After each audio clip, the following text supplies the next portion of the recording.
छोड़ दीजिए, फिर उसके हिसाब से जो करते हैं। ठीक है।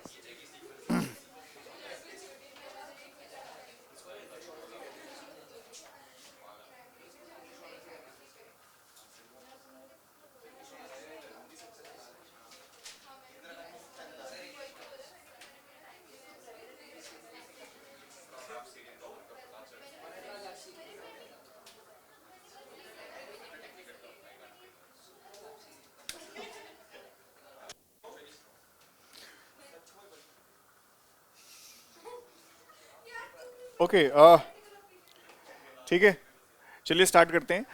हम लोगों ने कल क्या डिस्कस किया था? नॉमिनेटिव पॉजिटिव केस पे कैसे क्वेश्चंस आते हैं, ऑब्जेक्टिव केस पे कैसे क्वेश्चंस आते हैं, उसके बाद जो है फिर पर्सन्स पे, तीनों पर्सन्स पे हम लोगों ने देखा था, राइट। उसके अलावा फिर और क्या देखा था? Demonstrative pronouns. ठीक है, और डेमोन्स्ट्रेटिव प्रोनाउंस पे कैसे क्वेश्चंस आते हैं उनको भी हम लोगों ने देख लिया था। ठीक है, लेट्स मूव ऑन। एक होता है डिस्ट्रीब्यूटिव प्रोनाउंस।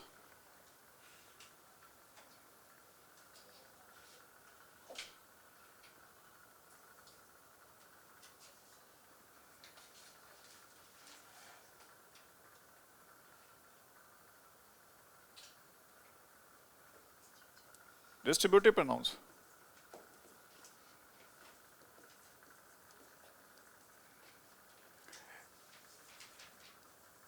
ठीक है, डिस्ट्रीब्यूटिव प्रोनाउंस पे एक्सट्रीमली इंपॉर्टेंट सेक्शन है, और जैसे मैंने बताया भी था आप लोगों को कि प्रोनाउंस पे एक्सटेंसिवली क्वेश्चंस आते हैं। तो सबसे पहले हम लोग समझते हैं कि डिस्ट्रीब्यूटिव प्रोनाउंस होता क्या है। जैसा कि नाम ही सजेस्ट कर रहा है कि जो डिस्ट्रीब्यूट करे, यानी जो क्या करे वो बांटे। और नेचुरली आप डिस्ट्रीब्यूट तभी कर सकते हैं जब क्या हो, एक से ज्यादा लोग हों या एक से ज्यादा चीजें हों। ठीक है, यानी लिखिए pronouns, pronouns pronouns which discuss, pronouns which discuss only one person, pronouns which discuss only one person or a thing at a time, pronouns which discuss only one person or a thing at a time out of a number of people or things, out of a number of people or things. Adjectives which discuss only one person or a thing at a time out of a number of people or things. ठीक है, अब ये क्या कह रहा है? ये कह रहा है कि डिस्ट्रीब्यूटिव प्रोनाउंस बेसिकली क्या करते हैं कि डिस्कस करते हैं केवल एक व्यक्ति को या एक वस्तु को एक बार में, out of a number of people और थिंग्स। ये भी समझ में आ गया कि डिस्ट्रीब्यूटिव प्रोनाउंस क्या होते हैं। अब ये जान लीजिए कि आखिर होते कौन कौन से हैं। जैसे हमने बोला कि each of, right, either of, neither of, right, one of, none of, etc. These are the major examples of distributive pronouns. और इस पे कम से कम 7 to 8 तरीके से क्वेश्चंस मैनिपुलेट होते हैं। ठीक है, 7 to 8 तरीके से मैनिपुलेशन होते हैं इसके। अब देखिए प्राइमरली इस पे जो है ना डायरेक्टली 2-3 तरह से क्वेश्चंस आते हैं। पहला क्वेश्चन नंबर 1, इनके साथ जो भी नाउन लगेगा या प्रोनाउन लगेगा दैट शुड बी प्लूरल।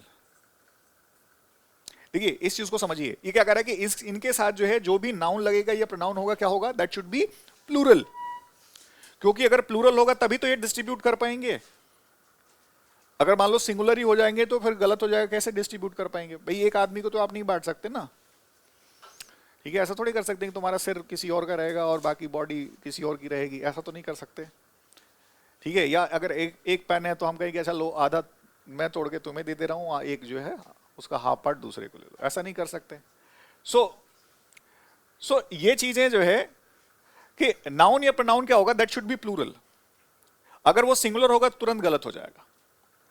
दूसरा तो पहला तो क्वेश्चन ये हो गया। दूसरा जो क्वेश्चन हो गया कि इसके साथ जो भी वर्ब यूज होगी दैट शुड बी सिंगुलर, वो सिंगुलर होगी। अब ये लगेगा कि ये कैसे हो जाएगा कि भाई नाउन प्रोनाउन प्लूरल लग रहा है तो उसके लिए वर्ब जो है सिंगुलर होगी।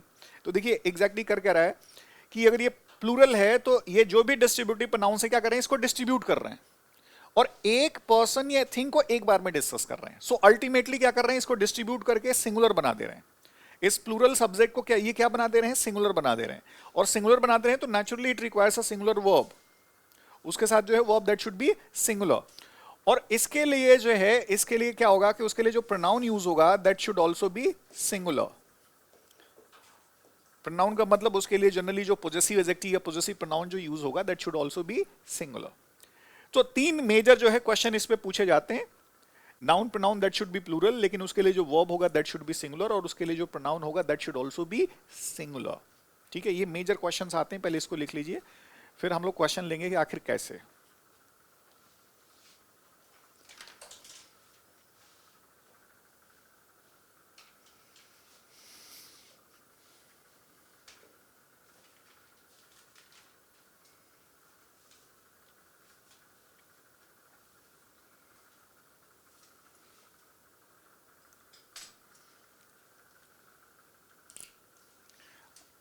आज आप लोग इतने सीरियस क्यों हो? Why are you so serious? बिल्कुल एकदम हैं? सब लोगों ने लंच किया है ना? हैं? लंच का मतलब मेरा यही होता है कि मैं पीनट्स खाता हूँ और थोड़ी सी चाय पी लिया। नहीं नहीं नहीं, ठीक है, नहीं वो ठीक। चा- हैं? सब लोगों ने इसमें कालका जी मार्केट में क्या चल रही है, कैसे सब, आई एम प्रेटी श्योर कि इसमें से कई लोगों को ना रेट्स कालका जी के भी मालूम चल गए होंगे, किस शॉप पे क्या है, कौन सा प्रोडक्ट कहाँ बिकता है। ठीक है, सो है,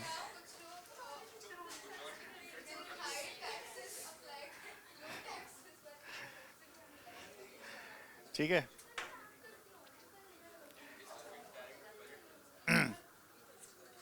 नहीं, अच्छा है, अच्छा तरीका है, थोड़ा सा लंच किया, थोड़ा सा घूम लिए, आओ चलो, अब लग रहा है नॉर्मल है। नहीं सब बिल्कुल extra, every one was extra, absolutely. अब ठीक है, कोई बात नहीं, ठीक है। हमने देखा कि इसको तीन तरह से कैसे कैसे क्वेश्चंस आएंगे। इनके लिए noun pronoun that should be plural, लेकिन उसके लिए वर्ब होगी दैट शुड बी सिंगुलर, और उसके लिए नेचुरली जो प्रोनाउन लगेगा it should also be singular. अब देखिए, let us see how questions are asked. जैसे अगर हमने ये बोला कि अगर हमने ये बोला कि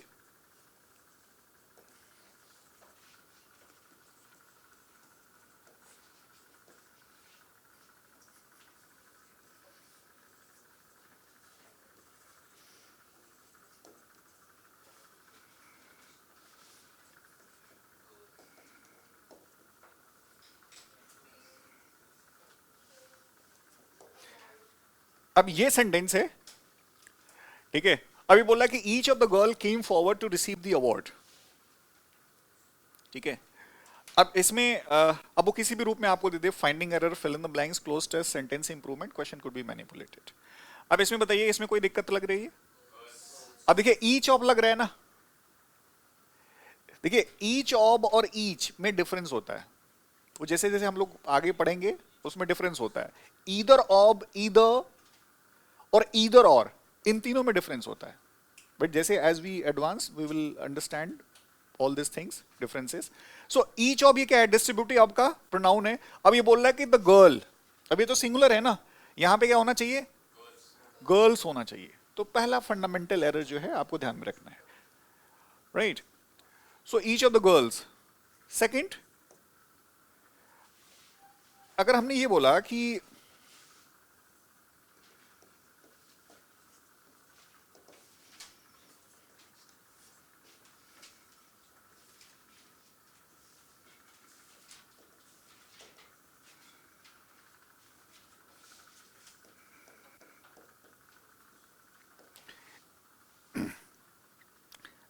अब ये सेंटेंस है, ये बोला कि either of his sons have qualified the exam. ठीक है, अब इसमें कोई गलती लग रही है, इंप्रूवमेंट, ये सही है, तो सन्स तो है, सन क्यों होना चाहिए? अब देखो ईदर ऑफ ये क्या है, डिस्ट्रीब्यूटिव प्रोनाउन है। अब देखो हिज सन होगा तो तुरंत गलत हो जाएगा ना, जैसे ऊपर ऊपर गर्ल था तो गलत हो गया, क्यों हो गया? क्योंकि इसके साथ जो भी नाउन प्रोनाउन होगा दैट शुड बी प्लूरल, तो ये हिज सन्स है तो सही है, ऑलरेडी वी हैव डिस्कस्ड। तो जो भी नाउन या प्रोनाउन होगा दैट शुड बी प्लूरल। भाई हिज सन्स है तो ये तो प्लूरल है ना, हिज सन होगा तो तुरंत गलत हो जाएगा, सिंगुलर हो जाएगा।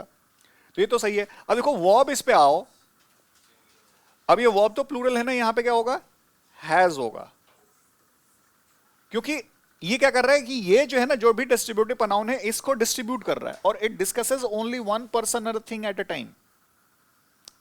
ठीक है, इनमें से एक ही को डिस्कस कर रहा है।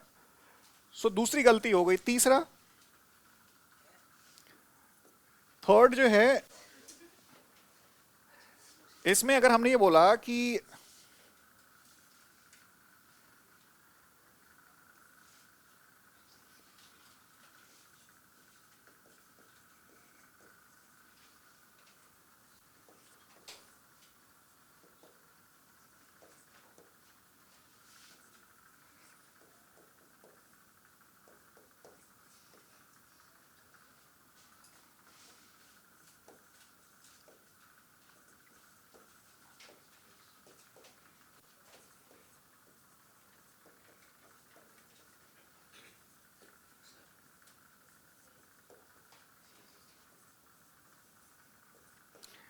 अब ये सेंटेंस है, आप इसको देखिए, ये क्या कर रहा है कि neither of his friends has express their desire to join the party today.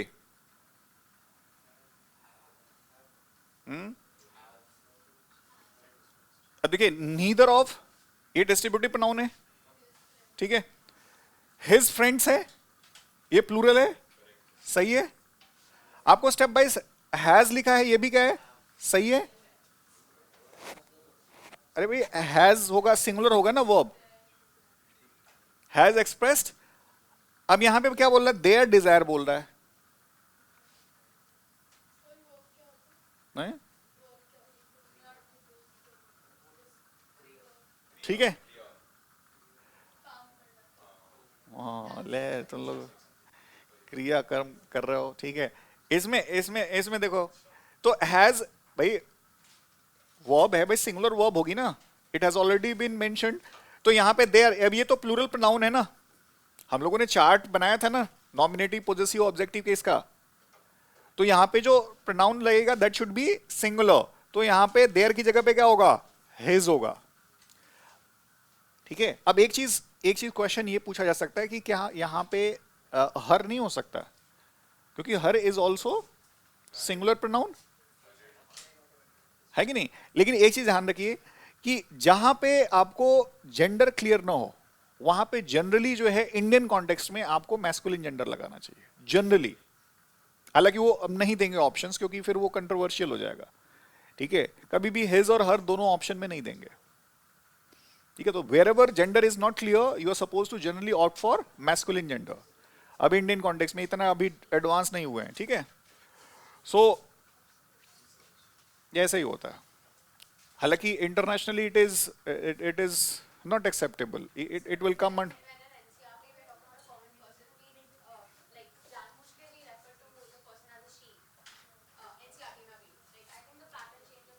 हाँ वो चेंज हो रहा है, क्योंकि लेकिन अभी क्या है ना कि ग्रेजुअली चेंजेस हो रहे हैं, ठीक है। जैसे जेंडर डिस्क्रिमिनेशन, तो ये माना जाता है कि लैंग्वेज, ये पूरी दुनिया जो है ना मेल पॉइंट ऑफ व्यू से बनाई गई है। So now things are changing, but आप ये ध्यान रखिए। सो ये यहां पे his desire to join the party today, तो यहां पे जो प्रोनाउन होगा दैट शुड बी सिंगुलर। अब देखिए, और क्या हो गया, ये तीन मेजर क्वेश्चंस हो गए। अगर हमने ये बोला कि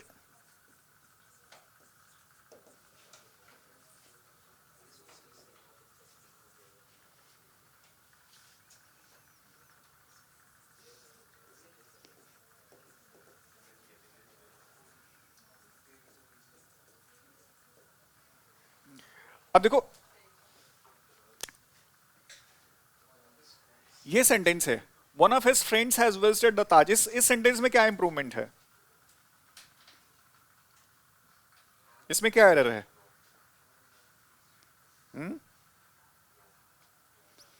अब देखो वन ऑफ क्या है, डिस्ट्रीब्यूटिव प्रोनाउन है।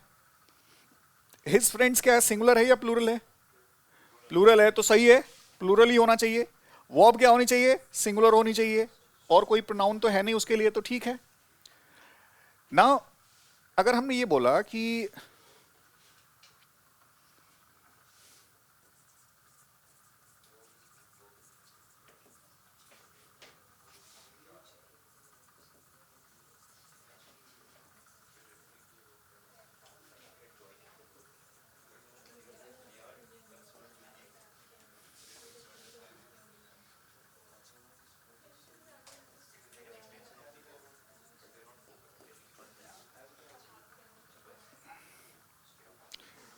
अब देखिए इस सेंटेंस को, देखिए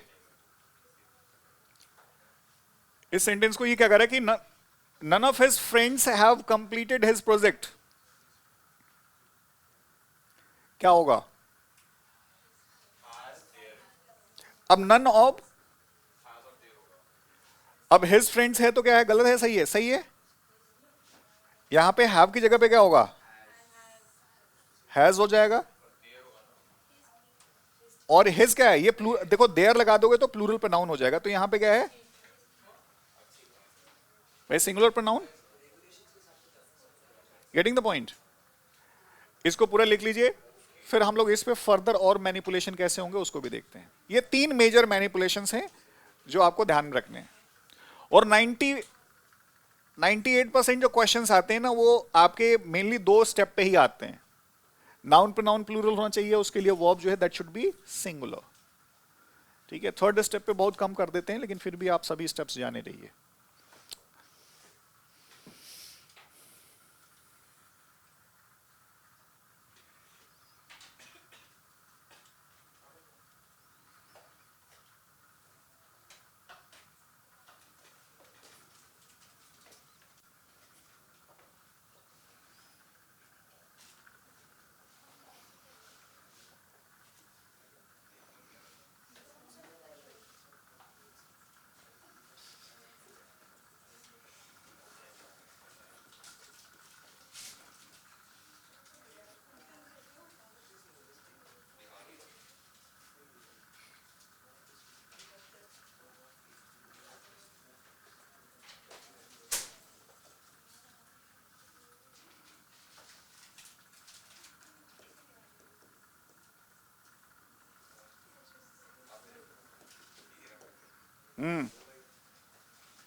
ये क्या तुम लोग पैकेट फाड़ते जा रहे हो सब है? हमें लग रहा है कि सो करके खाते रहो, अपना चुपचाप रख लो। ठीक है। सो अब देखिए, खाते रहो पीते रहो, अपना काम चलते रहना चाहिए। That has to be no done. अब इसमें क्या है? इस सेंटेंस में कोई इंप्रूवमेंट है?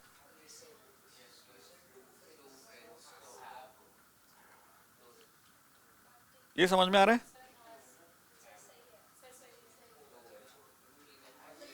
हम्म।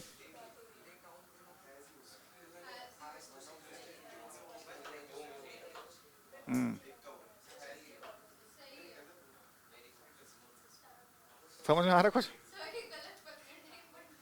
अरे इतना इमोशनल अटैचमेंट हो गया इस सेंटेंस से, गलत मत करना। इसमें एक चीज ध्यान रखिए, क्वेश्चंस को मैंने जैसे मैंने बताया ना कि 3 मेजर क्वेश्चंस आते हैं, उसके बाद फर्दर मैनिपुलेशंस होते हैं, 7 to 8 आते हैं इसमें manipulations.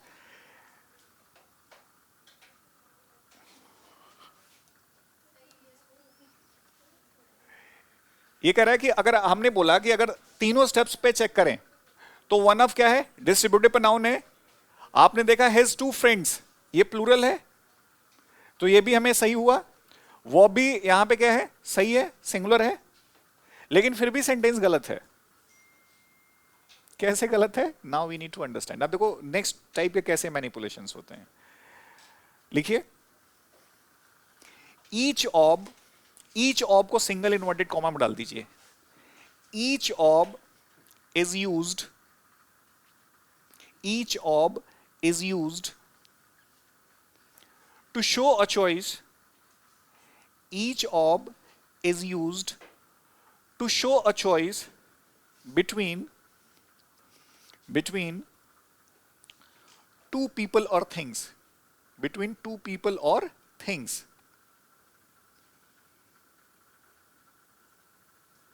each of is used to show a choice between two people or things, or among more than two, or among more than two, or among more than two. अभी क्या कह रहा है? ये कह रहा है कि each of हम कहां यूज करते हैं? दो टू पीपल और थिंग्स में चॉइस दिखाने के लिए, या अमंग मोर देन टू, या दो से ज्यादा. अब देखिए एक चीज ध्यान रखिए कि यहां पे लिखा है कि ईच ऑफ द गर्ल्स, तो यहां पे मालूम नहीं है कि कितनी गर्ल्स हैं. दो भी हो सकती हैं, दो से ज्यादा भी हो सकती हैं. अगर स्पेसिफाई कर दे कि each of the two girls तो भी सही हो जाएगा, each of the three girls तब भी सही हो जाएगा, और ईच ऑफ द गर्ल्स लिखा है तो भी सही है. Getting the point? तो ईच ऑफ कहां यूज होता है? दो के में भी चॉइस दिखाने के लिए यूज होता है, दो से ज्यादा में भी दिखाने के लिए होता है. Is it clear to everyone? Next point लिखिए. Either of is used, either of को सिंगल इनवर्टेड कॉमा में डालना है. Either of is used to show a choice between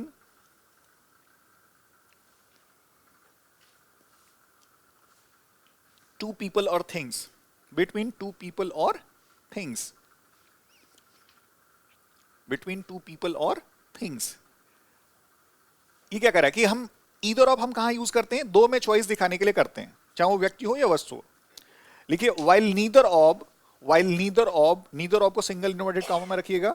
while neither of is the negative of it, while neither of is the negative of it. जबकि जो neither of है वो basically क्या है? either of का नेगेटिव है. and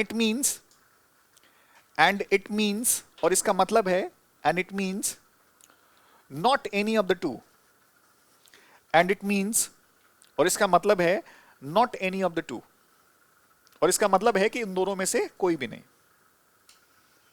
ठीक है.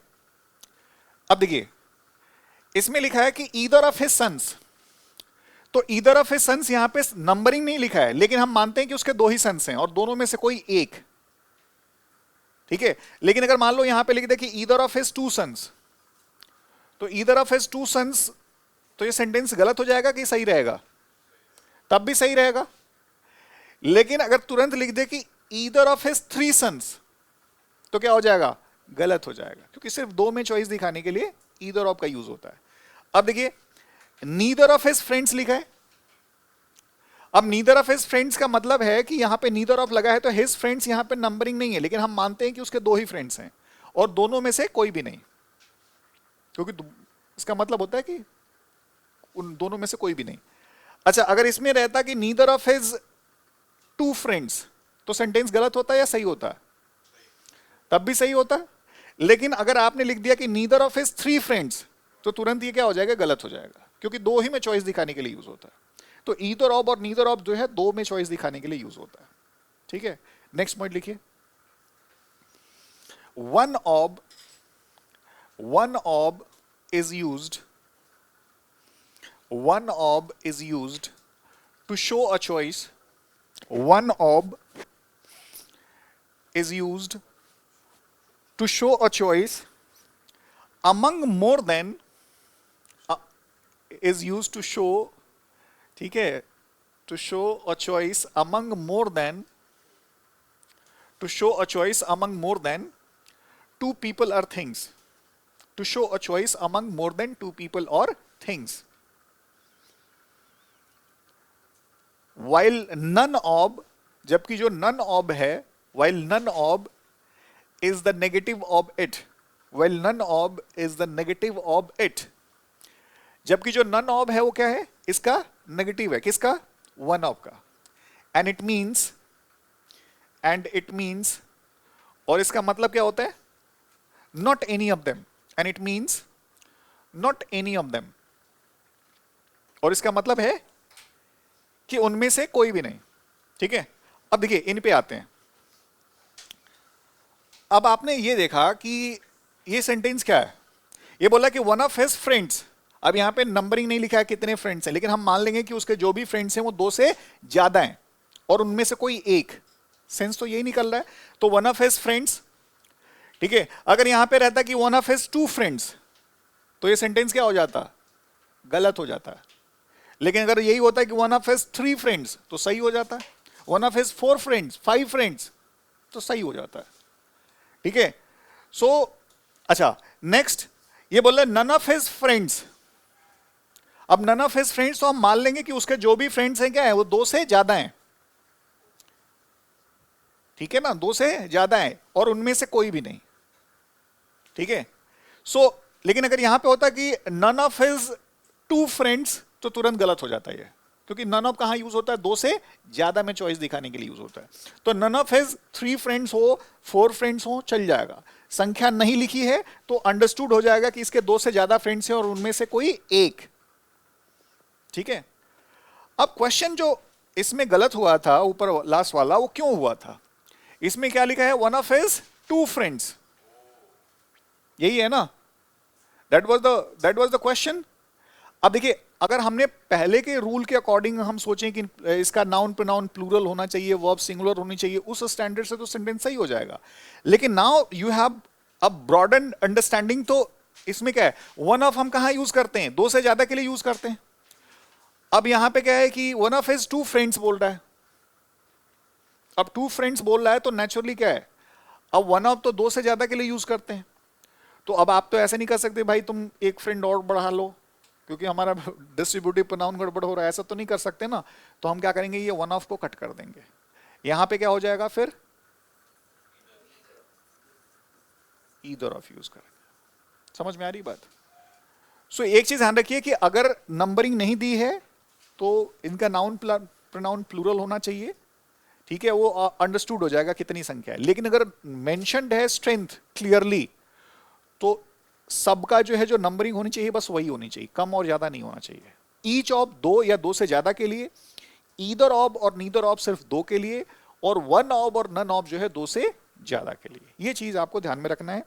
एंड ये चीज अगर आपको ध्यान में रहेगी तो 7 to 8 मेजर मैनिपुलेशंस हैं, यू कैन हैंडल इट, कोई दिक्कत नहीं होगी। हालांकि जैसे मैंने बताया शुरू में कि 98% जो क्वेश्चन सिर्फ दो स्टेप पे आते हैं। पहली बात, इसके साथ नाउन प्रोनाउन वो क्या होना चाहिए, प्लूरल होना चाहिए, और उसके लिए वर्ब जो है दैट शुड बी सिंगुलर।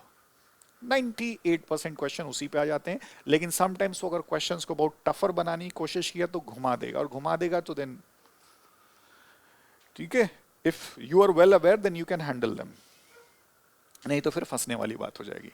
आगे बढ़े, यस और नो? ठीक है, नाउ एक होता है रेसिप्रोकल प्रोनाउंस। रेसिप्रोकल प्रोनाउंस,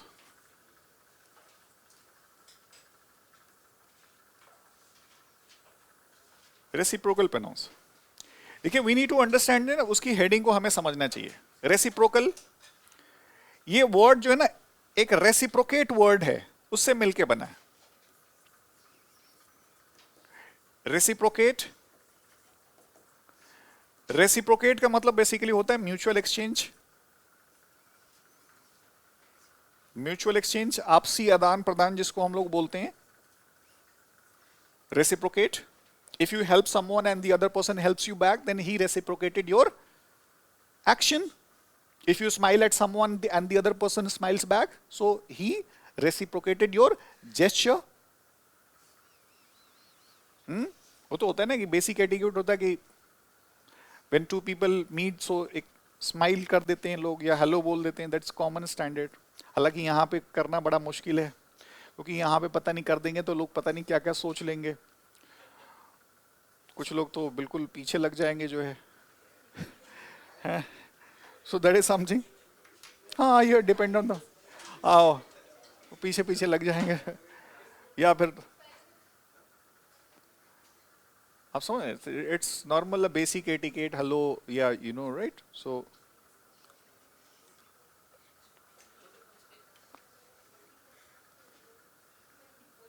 बहुत सी चीजें कल्चरली और वो भी डिसाइड होते हैं।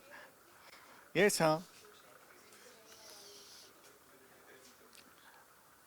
भाई कैंपस में ऐसा है नहीं कि यू हैव टू इंडिया है ना, इंडिया में क्या होता है कि आपको हर आदमी के हिसाब से जो है ना, अब ऐसा नहीं कैंपस में आप किसी को भी स्माइल करें तो फिर पता नहीं क्या है जो है। So that that goes on. तो रेसिप्रोकेट मतलब म्यूचुअल एक्सचेंज, आपसी आदान प्रदान, ठीक है। अब ऐसा भी मत कि अब ये सीख लिया कि ऐसा नहीं किसी से स्माइल ही नहीं करना है, ठीक है। सो करते नहीं, बट वो डिपेंड करता है ना ये कैसे। Okay, so reciprocal pronouns basically अब रेसिप्रोकेट वर्ड से मिलके बना है, यानी प्रोनाउंस लिखिए, pronouns which show mutual relations, pronouns which show mutual relations, pronouns. हाँ तुम लोग खेल लो ये सब, पंजा लड़ाओ, पंजा देखते हैं कौन मजबूत है, लड़ाओ फिर देखते हैं, फिर पढ़ते हैं, थोड़ा सा लड़ाओ, देखो को हु इज स्ट्रॉन्ग। नहीं तुम लोग मत लड़ाना भाई, ठीक है। सो pronouns which are used to pronouns which are used to show mutual relations, pronouns which are used to show mutual relations, ठीक है, pronouns which are used to show mutual relations, ठीक है, यानी वे प्रोनाउंस जो क्या दिखाते हैं, म्यूचुअल रिलेशंस दिखाते हैं, ठीक है। अब देखिए कौन कौन से होते हैं, वो आपका जैसे ईच अदर, और क्या होता है, वन अनदर। तो ईच अदर और वन अनदर, राइट। लिखिए each other is generally used, each other is generally used to show mutual relations, each other is generally used to show mutual relations between two people or things, between two people or things, ठीक है। ये क्या कह रहा है कि each other का हम कहां इस्तेमाल करते हैं, जनरली दो व्यक्तियों या वस्तुओं के बीच में रिलेशंस को दिखाने के लिए हम यूज करते हैं। while one another among more than two, while one another among more than two, ठीक है। वन अनदर जो है हम कहां यूज करते हैं, दो से ज्यादा के बीच में रिलेशन दिखाने के लिए करते हैं, राइट। नाउ अब देखिए, जैसे अगर हमने ये बोला कि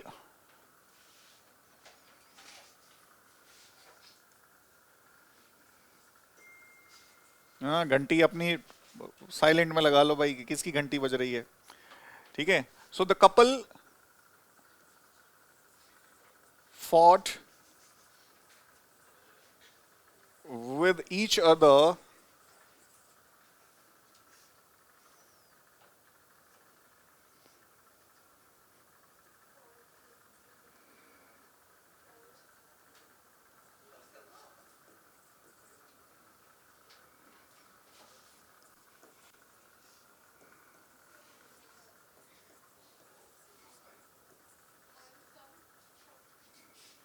on some petty issues in the park,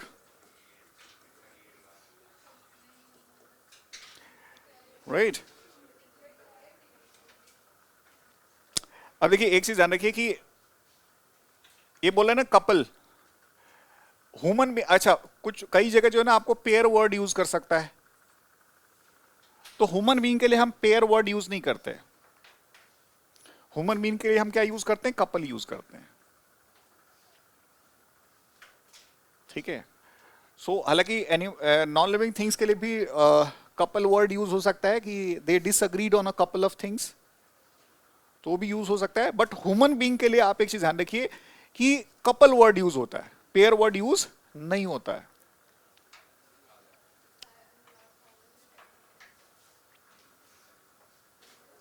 बैठ बैठ जाओ, बैठ जाओ, बैठ। हाँ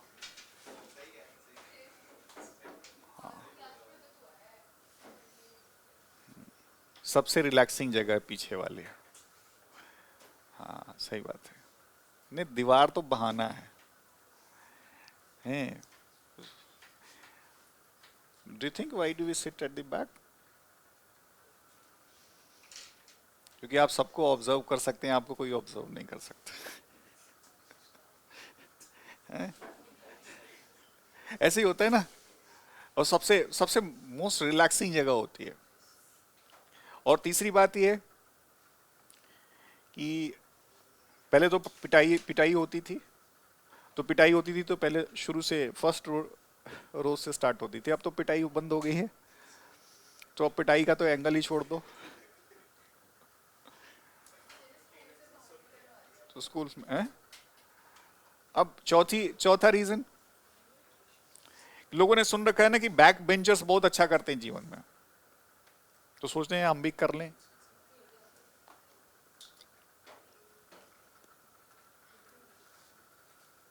तो कई वजह हैं, पता नहीं कौन कौन रीजन से लोग पीछे बैठते हैं ना. बट ज्यादा पीछे नहीं बैठना चाहिए. चलिए, सो इसमें क्या है, तो कपल के लिए ना पेयर अगर वर्ड यूज कर दे that would be inappropriate usage of vocabulary. Yes, because if you sit continuously for a very long time it will become part of your habit, and when you always remain very relaxed mentally, then वो tendency है competition की, वो फिर धीरे धीरे down होती जाएगी and you won't realise even. आप फिर लाइमलाइट से बचना शुरू कर दोगे.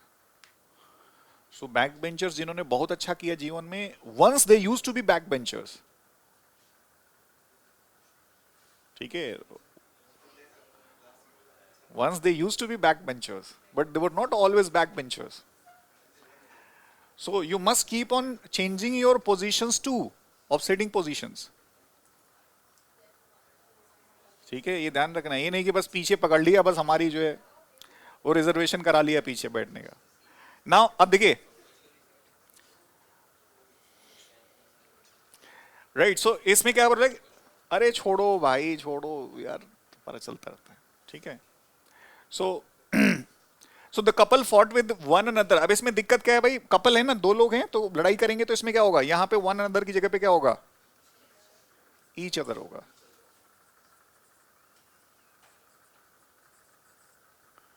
ठीक है. सो इस पे दो तरह से क्वेश्चंस मैनिपुलेट कर देगा आपको ना. एक और है, अगर हमने बोला कि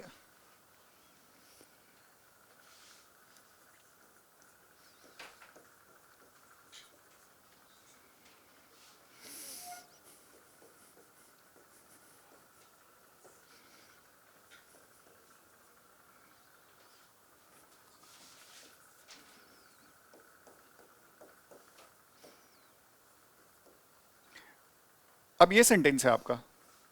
अब इसमें कहा कि villagers helped each other douse the fire. Douse you understand, to extinguish.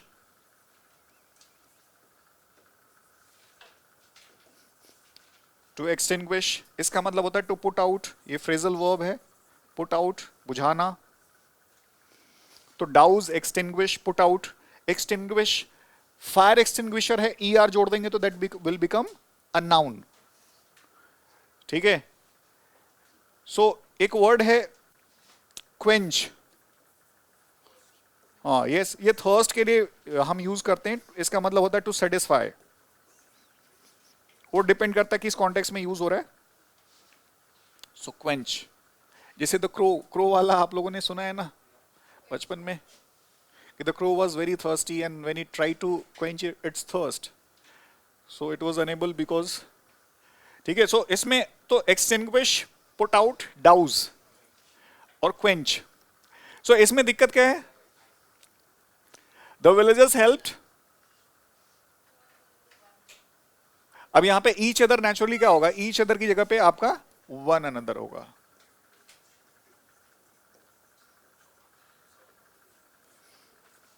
इसको लिख लीजिए बस.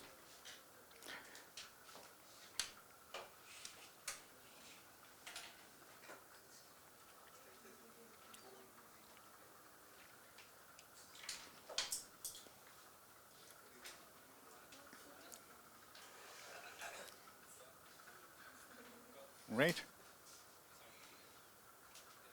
आगे बढ़े, लिख लो.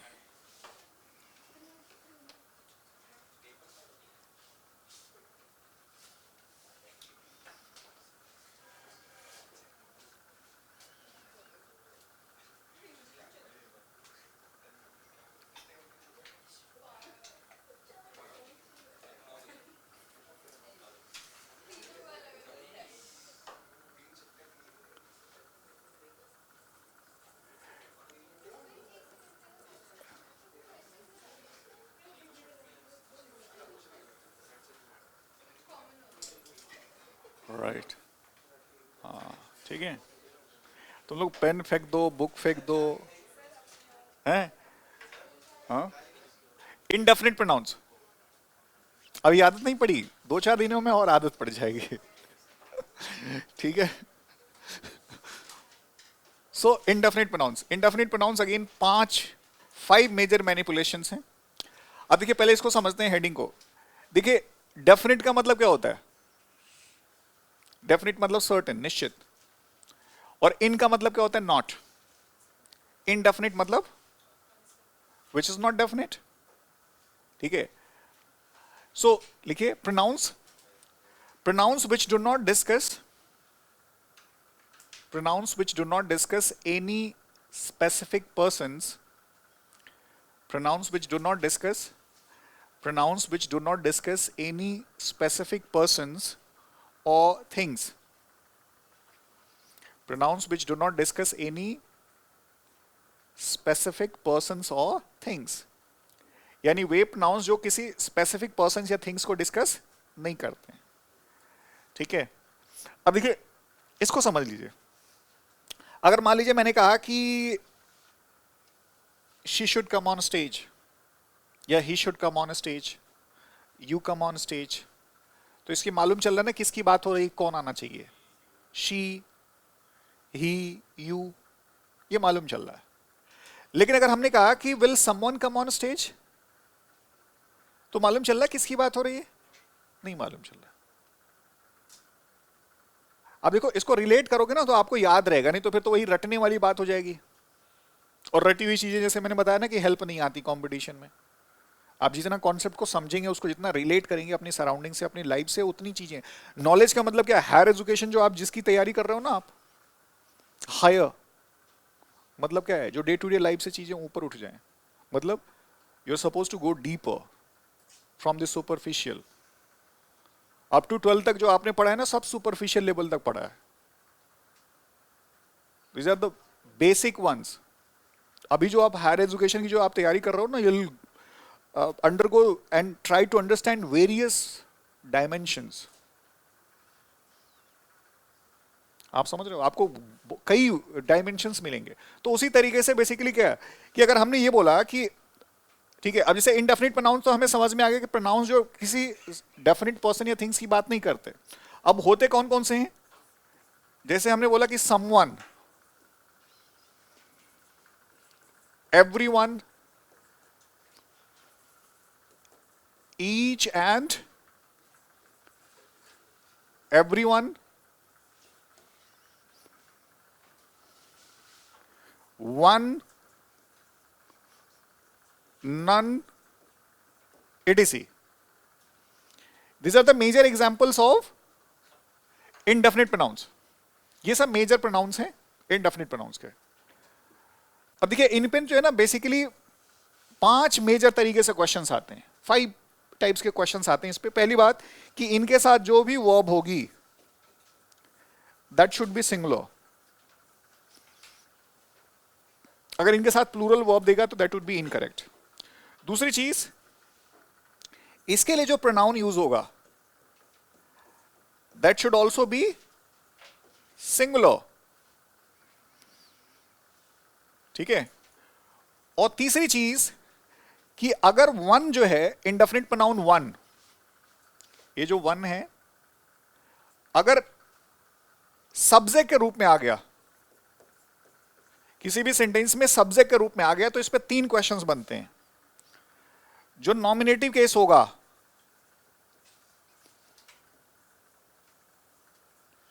वो ही या शी यूज नहीं होगा। क्या यूज होगा? वन यूज होगा।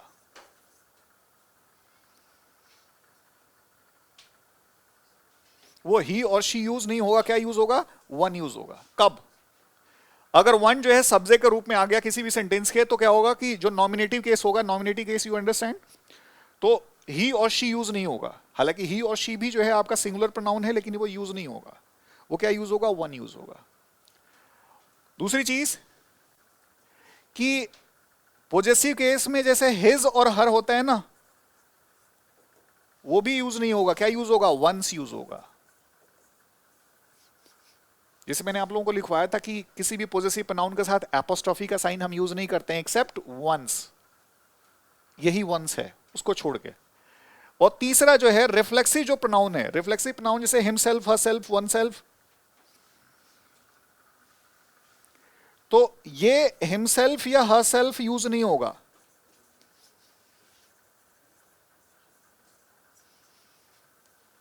ठीक है, ये क्या यूज होगा, वन सेल्फ यूज होगा।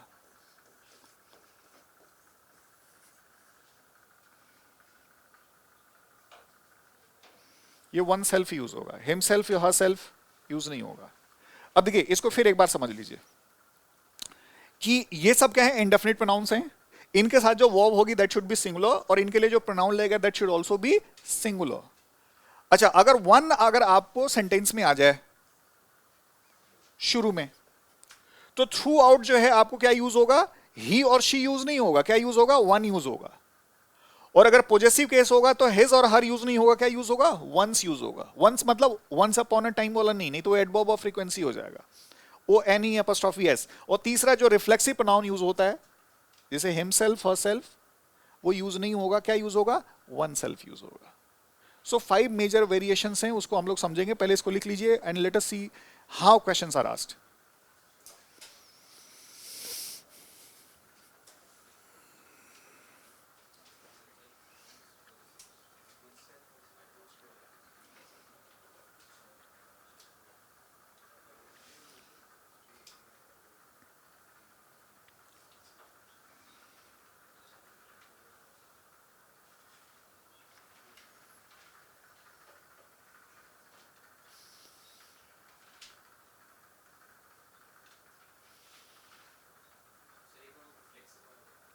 देखो रिफ्लेक्सिव प्रोनाउन क्या होता है, पहले उसी को समझ लेते हैं, फिर बाद में सब चीजें समझ में आएगी। रिफ्लेक्सिव एक रिफ्लेक्ट वर्ड से मिलकर बना है। रिफ्लेक्ट वर्ड सबको मालूम है, कोई भी चीज रिफ्लेक्ट होकर वापस आती है, टकरा के वापस आती है। तो जब सब्जेक्ट जो है ना खुद काम, जब भी कोई एक्शन होता है तो जो सब्जेक्ट होता है, जो भी वो एक्शन करता है, वो एक्शन पलट के उसी को अफेक्ट करता है, तो वहां पे हम रिफ्लेक्सिव प्रोनाउन यूज करते हैं। जैसे फॉर एग्जांपल हमने कहा कि he hurt himself while shaving, shaving करते समय उसने अपने आप को हर्ट कर लिया। तो कोई दूसरे ने हर्ट नहीं किया, उसने खुद ही हर्ट कर लिया, तो वहां पे हम रिफ्लेक्सिव प्रोनाउन यूज करते हैं। जैसे she burned herself while cooking, या शी हर्ट हरसेल्फ कुकिंग, खाना बनाते समय उसने हर्ट कर लिया, तो खुद ही उसने हर्ट किया। जब भी कोई भी आप एक्शन करते हैं, वो एक्शन आपको पलट करके अगर उस सब्जेक्ट को अफेक्ट करता है, वहां पे हम क्या यूज करते हैं, रिफ्लेक्सिव प्रोनाउन यूज करते हैं। हिमसेल्फ हरसेल्फ एम्फेटिक प्रोनाउन भी होता है। तो एम्फेटिक प्रोनाउन क्या होता है, आप लोगों ने पढ़ा होगा बचपन में, जो एम्फेसिस डालता हो। जैसे I myself was present there, मैं खुद वहां पे प्रेजेंट था या थी। ठीक है, और एक चीज ध्यान रखिए कि कभी भी रिफ्लेक्सिव प्रोनाउन से हम सेंटेंस से स्टार्ट नहीं करते। जैसे बहुत से लोग बोलते हैं ना my self dash, my self dash, वो गलत होता है। स्पोकन इंग्लिश में चल जाएगा but it would be incorrect, क्योंकि ये लिख लिया आप लोगों ने। ओके, जैसे कभी भी ना रिफ्लेक्सिव प्रोनाउन से हम सेंटेंस से स्टार्ट नहीं करते। जैसे लोग बोलते हैं कि मान लीजिए मैंने ये दे दिया आपको एग्जाम में कि myself was present there when the accident took place phrasal verb है, happened, occurred। ठीक है, अब देखिए यहां पे क्या है, ये रिफ्लेक्सिव प्रोनाउन है ना। रिफ्लेक्सिव प्रोनाउन से कभी भी हम सेंटेंस से स्टार्ट नहीं करते। फाइंडिंग एरर में पूछ सकता है, सेंटेंस इंप्रूवमेंट में पूछ सकता है। आप बोल सकते हैं कि यहां पे नॉमिनेटिव केस यूज कर सकते हैं, I was present there when the accident took place। तो अगर आप बोलते हैं ना कि माई सेल्फ डैश, तो उससे जगह पे आप बोलिए माई नेम इज डैश, या आप ये भी बोल सकते हैं कि आई एम डैश। हालांकि आई एम डैश बोलेंगे तो डैश में अपना नाम फिल कर लीजिएगा, ठीक है ना। आप ये मत बोल दीजिएगा आई एम डैश, आप डैशिंग बोल सकते हैं बट ठीक है। सो इसमें आई एम डैश बोलेंगे तो that would sound very authoritative, ठीक है। सो प्रॉपर जो है तरीका होता है कि my name is dash.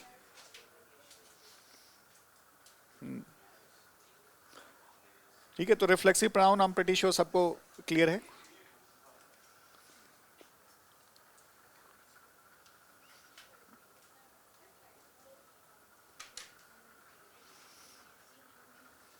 Now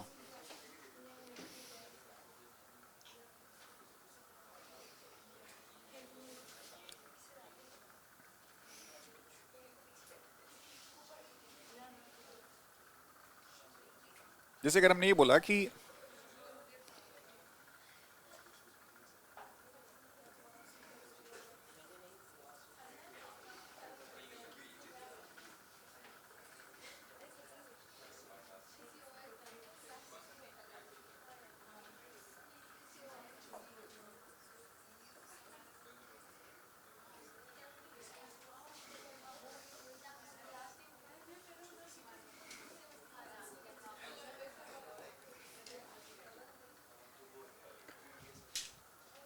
इसमें, अब देखिए इस सेंटेंस को देखिए, अभी कह रहे कि each and every one have visited the monument today.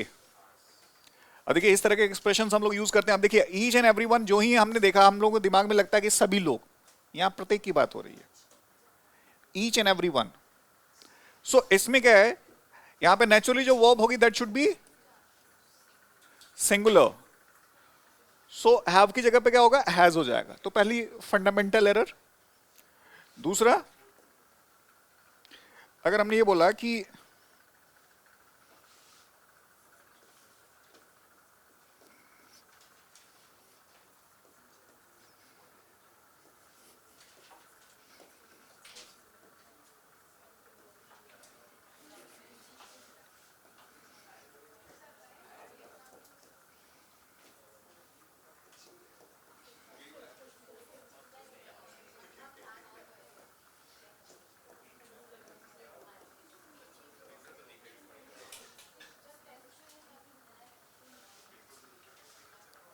अब देखो इसमें इसको कर ले, हाँ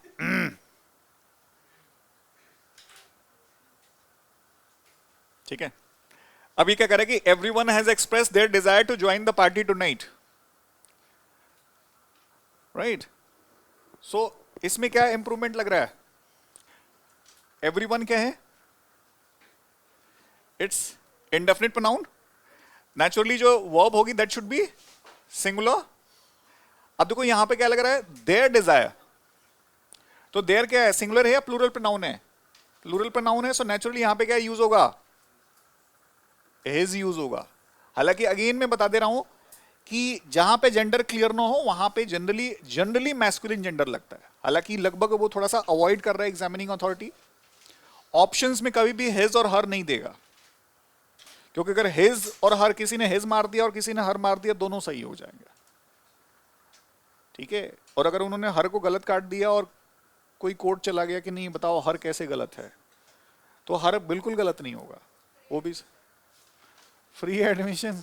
अब जो भी, हाँ नेचुरली उस, सो बट ये है कि जनरली उतना पचड़े में कौन पड़े, तो जनरली आपको मैस्कुलिन जेंडर ही मारना होता है, ठीक है। चलिए अब तीसरा तीसरा जो है,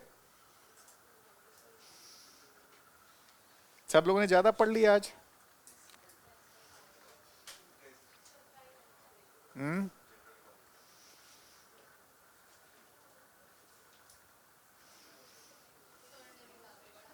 हम्म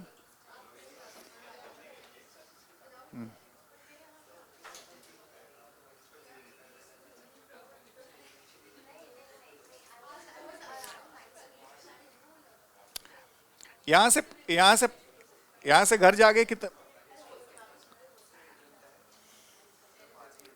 है, घर जाके क्या करते हो आप लोग, पढ़ाई करते हो, सोते हैं? नहीं, यहां से जाने के बाद तो सोते हो, चलो मान लेते हैं। फिर हाँ हाँ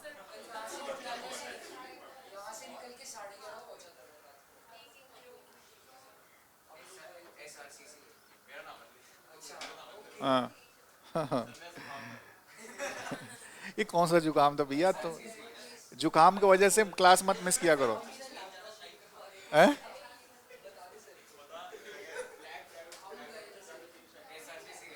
नहीं नहीं, मैं तुम लोगों ने पूरा दिल्ली का 4 चक्कर मार के तब घर पहुंचे। मैं एक, ठीक है।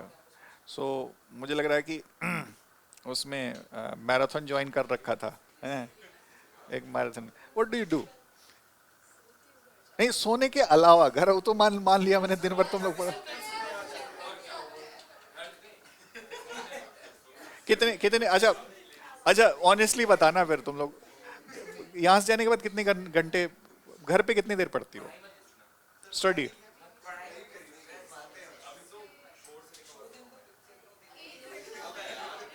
1.5 आवर?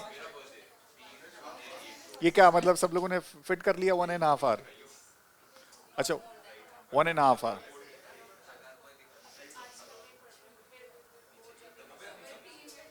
अच्छा अभी पेपर्स हैं?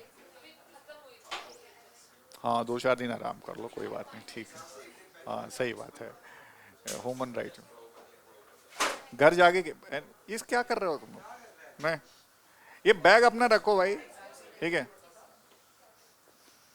हम्म। नहीं नहीं, सबको मत दिखाओ, सबको मत दिखाओ, ठीक है। हाँ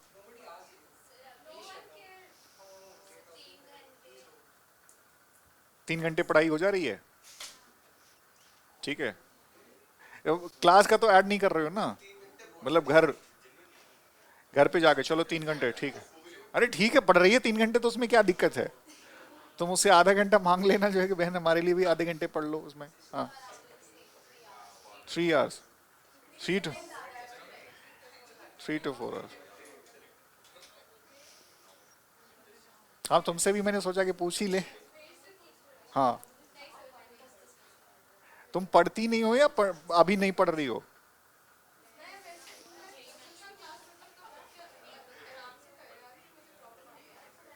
नहीं आराम से कौन मतलब, ठीक है तो मतलब अभी पढ़ ही नहीं रहे हो?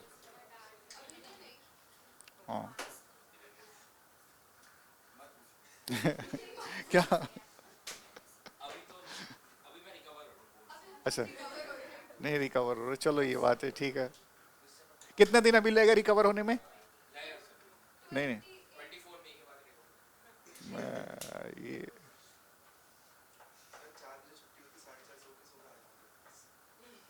4 बजे छुट्टी होती है तो फिर क्या करता? हाँ ये बिल्कुल, ये सब ये फिट कर रखा है क्या कि बिल्कुल 4:30 बजे आके सो जाते हैं? उसके बाद ये तुम जाके, मुझे लग रहा है कि यहाँ से क्लास अटेंड किया और उसके बाद जाके बस सो जाते, ऐसे ही होता है। कितने घंटे? Yes. How much do you study after after the class? अभी आजकल नहीं पढ़ रही हो? ये सब क्या क्या बताना है? हाँ ये क्लास के बाद कितने घंटे घर पे पढ़ रहे हो? हाँ हाँ हाँ। अच्छा नोट्स वोट्स पढ़ लेते हो?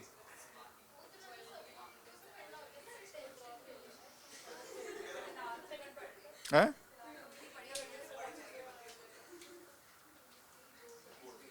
2 आवर्स?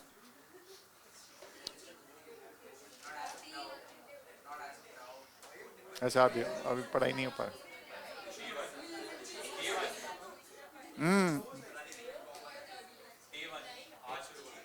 आज से शुरू होगा? चलो बताओ। यस। स्टडी,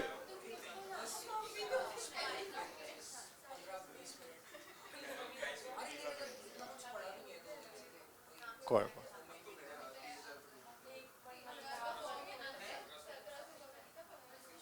कभी नहीं पढ़ा। नाउ लिसन लिसन लिसन,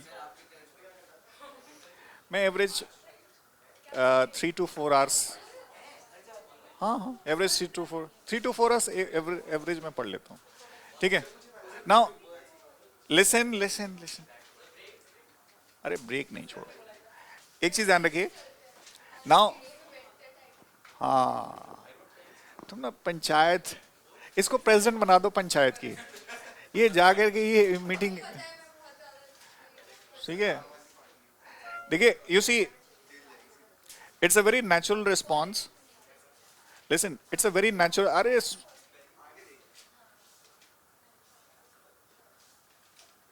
हमें भी सुन लो, ठीक है। इसमें देखिए it's a very, I can understand कि आप लोगों के लिए बहुत एग्जॉस्टिंग होगा, क्योंकि नेचुरली बोर्ड का प्रेशर होता है, बोर्ड का एग्जाम्स हुए हैं, ठीक है। 2-4 दिन ठीक है, रिलैक्स कर लो आप लोग, क्लास यहाँ पे फिर तुरंत आप लोग क्लैट की भी इसमें सीयूटी का भी आप लोग कर रहे हो, so naturally it becomes very exhausting. So 3 to 4 और maximum 1 week relaxation is good, but उसके बाद जो है you have to start once again with another energy, क्योंकि सीयूटी का एग्जाम है, अगर आप अभी 1-1.5 महीने नहीं पढ़ेंगे तो फिर दिक्कत हो जाएगी।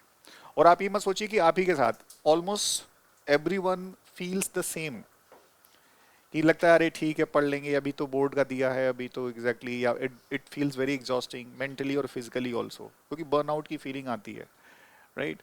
बट आपको कम से कम अभी एवरेज मिनिमम 2 hours कंसिस्टेंटली देने, मिनिमम अभी 2 hours देने, ठीक है ना। उसको हम लोग बोल सकते हैं ना, जैसे डे टू डे लाइफ में बोलते हैं कि पढ़ाई चल रही है, तो कम से कम चलानी है, ऐसा भी नहीं कि मतलब बिल्कुल छोड़ दिया कि हाँ 10-15 मिनट पढ़ लिया। अभी तो 2-4 दिनों के लिए ठीक है, रिलैक्स हो जाओ, लेकिन आप और 1-2 दिन और ले लो। मंडे से आप ये समझ के चलो कि मिनिमम 2 hours आप जो है घर पे दो, यहाँ पे क्लास पढ़ने के अलावा, ठीक है। इंग्लिश में मैं जो नोट्स बनवा रहा हूँ उसको तो चलो 15-20 मिनट लग गए, ठीक है, बाकी मैं पेपर्स भी करवाऊंगा, प्रीवियस ईयर के पेपर्स भी करवा दूंगा, उसमें तो मैं करवाऊंगा, लेकिन आप कम से कम जो है ना मिनिमम 2 hours दो। एग्जाम्स के ठीक पहले, 1 हफ्ते पहले आप you can extensively devote your time, ठीक है, तो उसका बेनिफिट मिलेगा, नहीं तो फिर बड़ा मुश्किल हो जाएगी। 1-1.5 महीने है, उसको यूटिलाइज करना। नाउ अब इस पे आ जाते हैं, अभी कह रहा है कि एवरीवन हैज एक्सप्रेस्ड, अब यहां पे क्या होगा, अब ये सिंगुलर प्रोनाउन लगेगा, ठीक है, तो देयर नहीं होगा। अब now let us see how questions are asked, ये 1 पे, क्योंकि 1 पे जो है ना 3 मेजर मैंने डिस्कस किया क्वेश्चंस आते हैं। जैसे अगर हमने ये बोला कि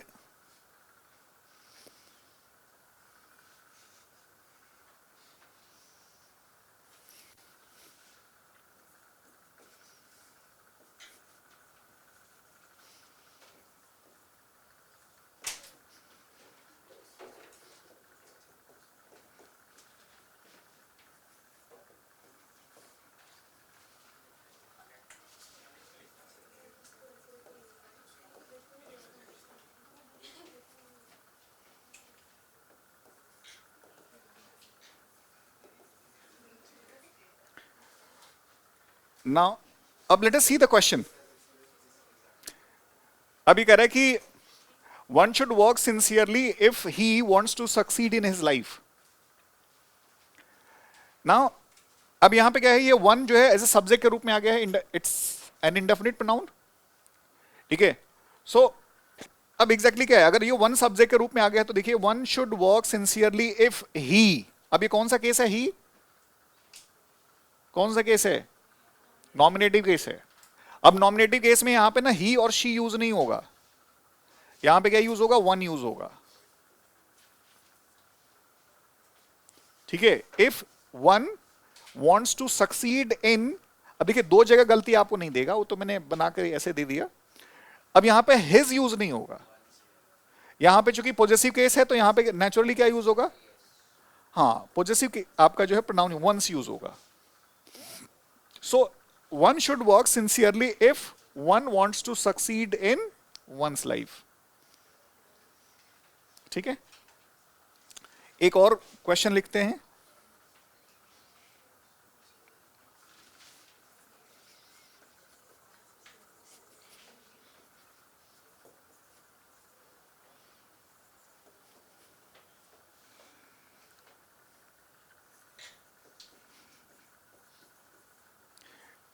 अब इसमें लिख रहा है कि one should not hurt himself, ठीक है। सो इसमें क्या कर रहा है कि one should not hurt himself. अब यहां पे वन एज ए सब्जेक्ट के रूप में आ गया। So naturally one should not hurt himself. Himself basically क्या है? हिमसेल्फ और हर सेल्फ क्या है? रिफ्लेक्सिव प्रोनाउन है। और यहां पे हम हिमसेल्फ या हर सेल्फ यूज नहीं करेंगे, क्या यूज करेंगे? वन सेल्फ यूज करेंगे। व्हाई? बिकॉज वन जो है एज ए सब्जेक्ट के रूप में यूज हुआ है। तो ये चीज ध्यान में रखना है। तो वन, वंस, वन सेल्फ, अगर वन अगर सब्जेक्ट के रूप में आ गया तो दैट्स हाउ इट इज। इसको लिख लीजिए। So indefinite pronoun is over.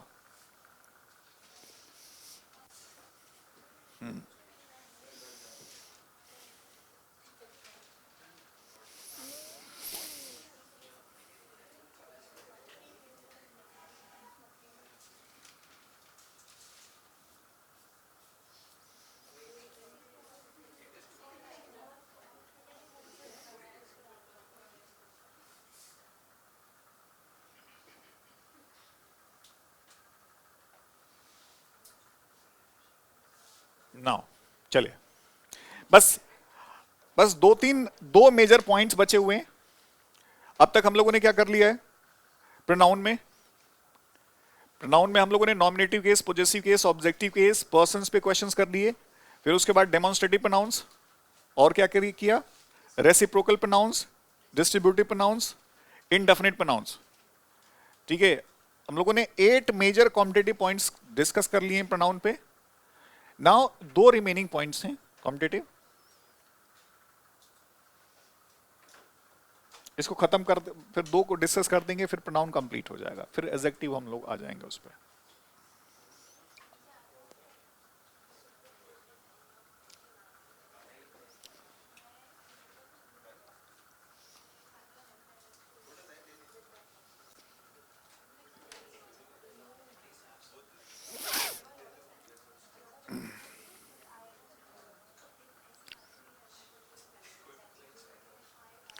Now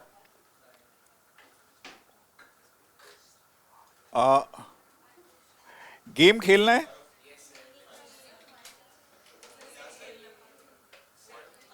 ये मोबाइल में है?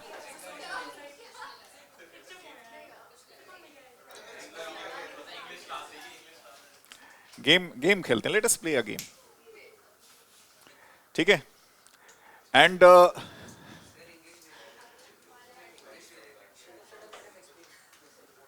Let's play a game.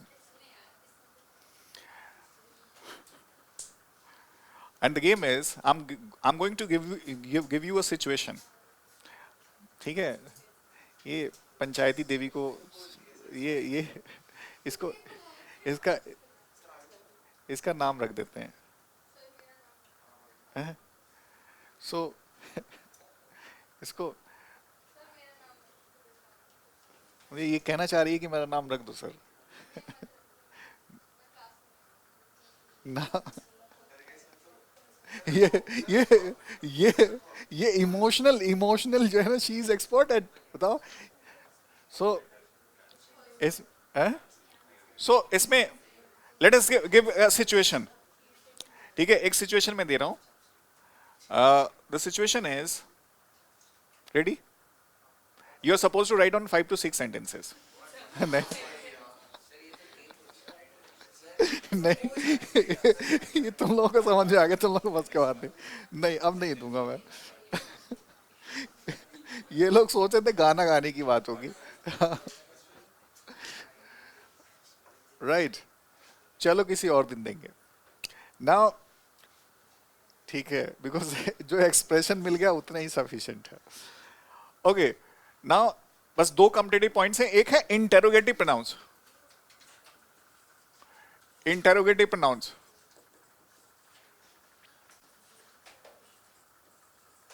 Now interrogative pronounce.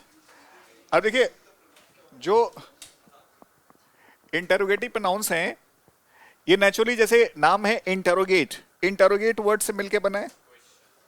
और इंटेरोगेटिव तो नेचुरली इंटेरोगेट वर्ड से मिलके बना है। तो इंटेरोगेट का मतलब क्या होता है? To question.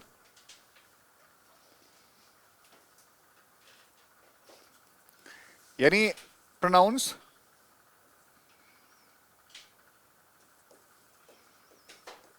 To question, right. So interrogative pronouns क्या होते हैं, लिखिए pronouns which are used to ask questions, pronouns which are used to ask questions, यानी वे प्रोनाउंस जिनका इस्तेमाल हम क्या करते हैं, क्वेश्चंस पूछने के लिए करते हैं। Pronouns which are used to ask questions, ठीक है, यानी उनका इस्तेमाल हम क्वेश्चंस पूछने के लिए करते हैं। अब देखिए कौन कौन से होते हैं इंटरोगेटिव प्रोनाउंस, जैसे हु हो गया, whose, whom, which, what, etc. These are the major examples of interrogative pronouns. अब देखिए ये तो सबको मालूम है, सब लोगों ने देख लिया है कि भाई इंटरोगेटिव प्रोनाउंस क्या होते हैं, कौन कौन से होते हैं, ये भी आइडिया आपको लग गया।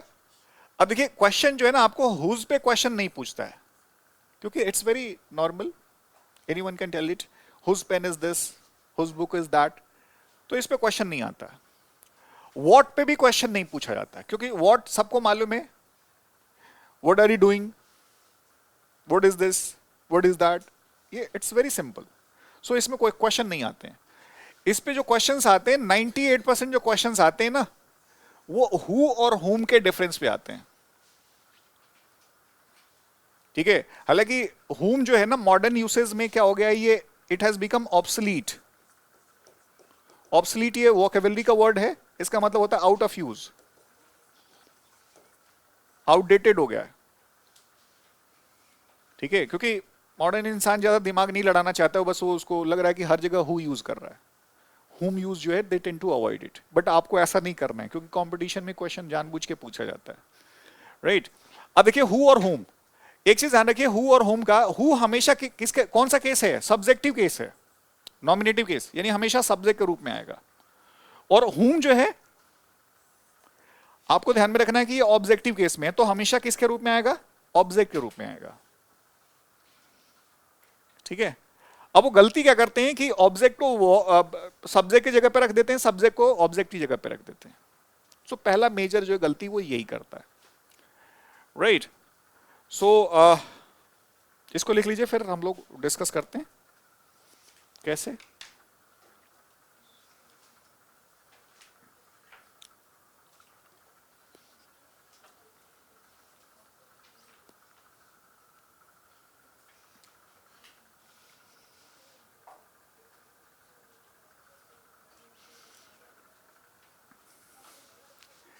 जैसे अगर हमने ये बोला कि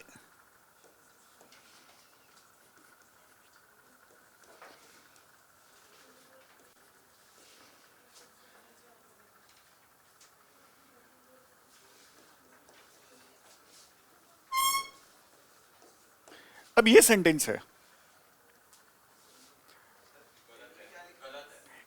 अब ये कह रहा है कि whom is knocking the door incessantly, incessantly मतलब कंटिन्यूसली, विदाउट स्टॉपिंग। जैसे इंसेसेंट रेन होती है ना, कंटिन्यूअस, विदाउट स्टॉपिंग।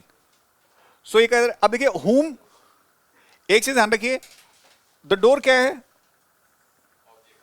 ऑब्जेक्ट है। भाई ऑब्जेक्ट क्या होता है, रेसिपिएंट ऑफ द एक्शन होता है, जिसपे एक्शन का प्रभाव पड़ता है। खटखटाने का इफेक्ट किस पे पड़ रहा है, द डोर पे पड़ रहा है, तो ऑब्जेक्ट हो गया ना। होम तो ऑब्जेक्ट के रूप में आता है ना,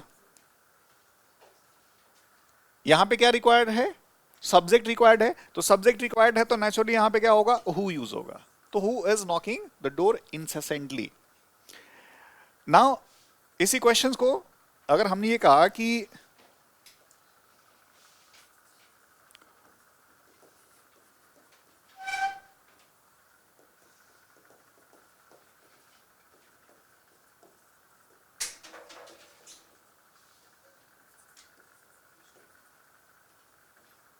अब ये सेंटेंस है, अभी कह रहा है कि who did you invite to the party yesterday, ठीक है। अब इसमें क्या होगा, इसमें सब्जेक्ट कौन है, सब्जेक्ट कौन है। देखिए सब्जेक्ट पकड़ने के लिए सबसे अच्छा है कि ये बताइए कि वर्ब क्या है इसमें, काम क्या, अरे भाई ये सब क्या है, ये सब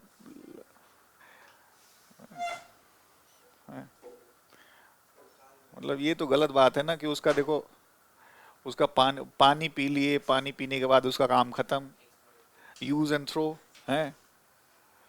that we should show care because that was the medium through which you had access to water, right? And after using it, you are just throwing it like anything.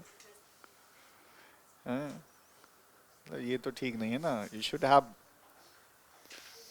sense of gratitude. हाँ, होना चाहिए कि नहीं होना चाहिए? अब देखो, अब बुक को ऐसे ऐसे थोड़े कि लिख लिया नोट्स में तो बुक को ऐसे फेंक दिया, ऐसा नहीं ना. We should have a great sense of gratitude. Yes. आप मोबाइल को भी अगर ऐसे फेंक दिया तो ये भी ठीक नहीं है ना.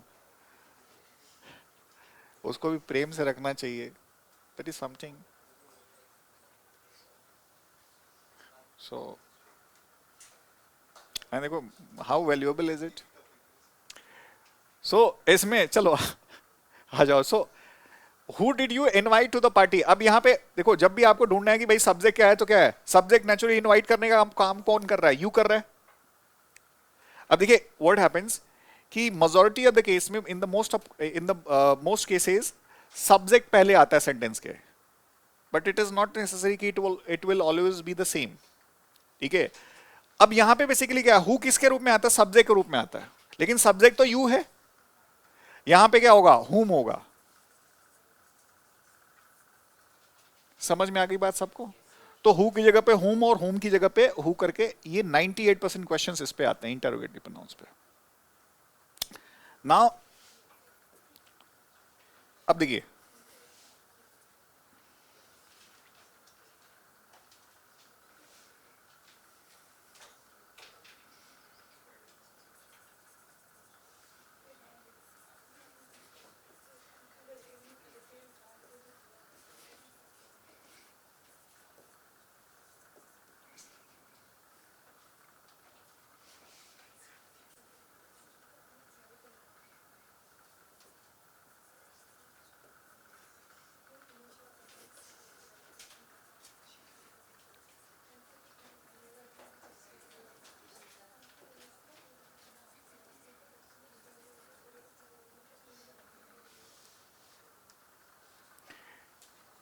इन दोनों सेंटेंस को देखिए. Who has done this work first और which of you has done this work. इसमें कौन सेंटेंस गलत है? समझ में आ रहा है? ये बताइए कि हु किसके साथ हम यूज करते हैं? ह्यूमन बीइंग के साथ या animals and non living things के साथ? और विच किसके साथ यूज करते हैं?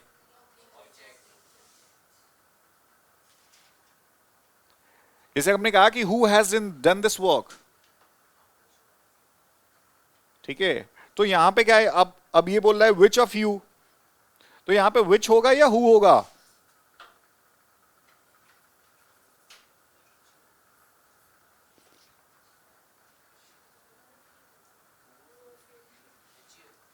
जैसे अगर हमने ये लिखा कि who of this pens are yours. अब ये सेंटेंस सही है गलत है? हैं?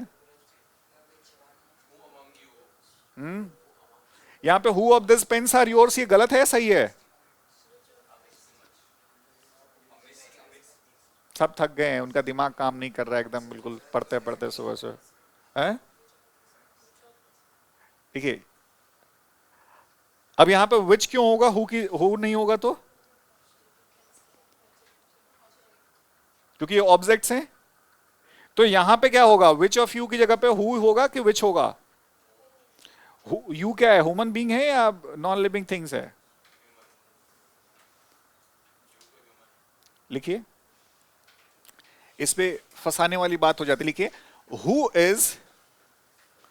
Who is basically used who is basically used for human beings,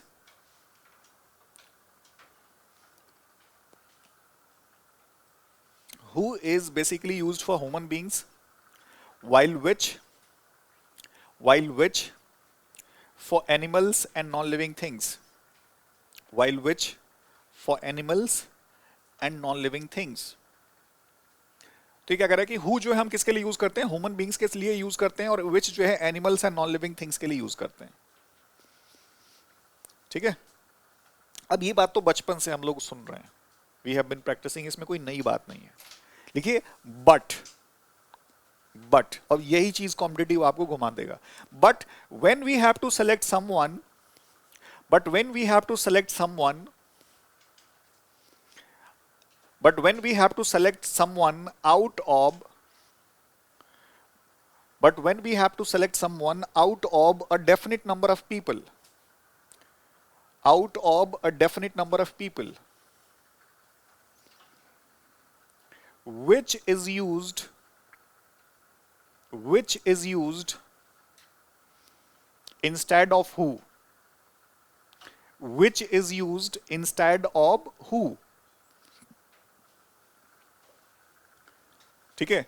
ये क्या कह रहा है, ये कह रहा है कि ह्यूमन बीइंग के साथ नॉर्मल सिचुएशन में हम हु यूज करते हैं और animals and non living things के लिए विच यूज करते हैं. लेकिन जब आपको कुछ निश्चित लोगों में से किसी को सेलेक्ट करना हो, तो वहां पे हम क्या हु यूज नहीं करेंगे, क्या यूज करेंगे, विच यूज करेंगे. जैसे मान लीजिए अगर हमने कहा कि ये किसने लिखा है, मान लीजिए मैं आऊं और कहूं कि ये किसने किया है, या ये किसने लिखा है. Getting the point. सो और अगर मैं ये कहूं कि आप लोगों में से काम किसने किया है, या आप लोगों में से काम किसने लिखा है, तो जनरल नेचर में तो हमने बोल दिया कि हु हैज डन दिस. लेकिन हमने कहा कि आप में से काम किसने किया है, तो यहां पे हु ऑफ यू बोलेंगे तो दैट वुड बी इनकरेक्ट. वहां पे बेसिकली क्या होगा, वहां पे विच यूज होगा. Why? Because I'm selecting someone. I'm pointing out someone. Getting the point? यही चीज जो है आपकी यूनिक है. तो यहां पे क्या है, अब ये कह रहा है कि who has done this work, तो ये तो सही है, जनरली नेचर पूछा जा रहा है. लेकिन हमने कहा कि which of you has done this work, आप लोगों में से काम किसने किया है. तो यहां पे क्या है, यहां पे who यूज नहीं होगा, क्या यूज होगा, which ही यूज होगा. Getting the point? तो which of you, अब देखो यहां पे हैज भी सही है और हैव भी सही है. कैसे सही है, अगर हमने कहा कि आप लोगों में से काम किसने किया है, तो यहां पे सिंगुलर की बात हो रही है. और अगर हमने कहा कि आप लोगों में से ये काम किन किन लोगों ने किया है, या किस किस ने किया है, तो अब किस किस के लिए हम लोग विच तो नहीं बोलेंगे ना. वो तो स्लैंग यूज होता है कि लोग बोलते हैं डिफरेंट डिफरेंट. सुना है कि नहीं सुना है, तो डिफरेंट डिफरेंट नहीं होता है, डिफरेंट ही होता है. अब यहां पर इसलिए नहीं बोलेंगे कि विच ही यूज करेंगे. ठीक है. तो विच ऑफ यू, अब यहां पे हैज यूज करेंगे तो इसका मतलब क्या हुआ कि आप लोगों में से काम किसने किया है. और अगर हमने बोला कि विच ऑफ यू हैव, तो इसका मतलब ये हुआ कि आप लोगों में से काम किन किन लोगों ने किया है, या किस किस ने किया है. Is it clear to everyone, yes और नो. ठीक है.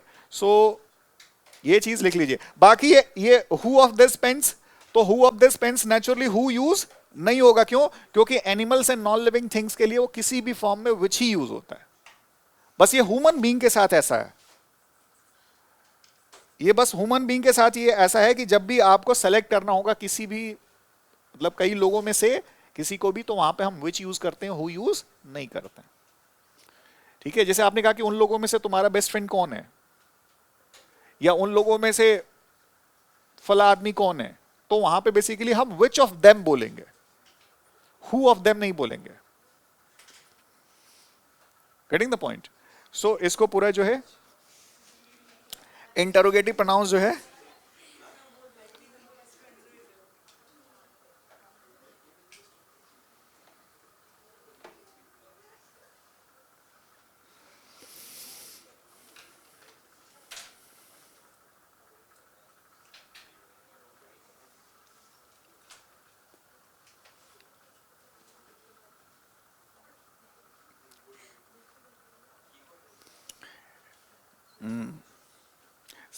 कुछ लोगों के चेहरे देख के ऐसे लग रहा है ना कि मतलब कितने थक गए, मतलब हाँ?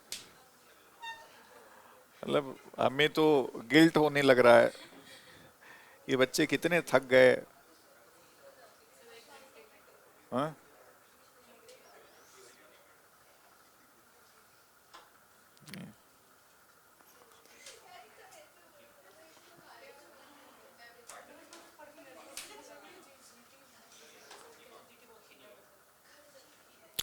नाउ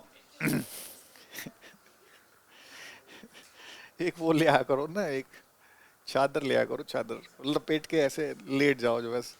ठीक है, सब थक गए।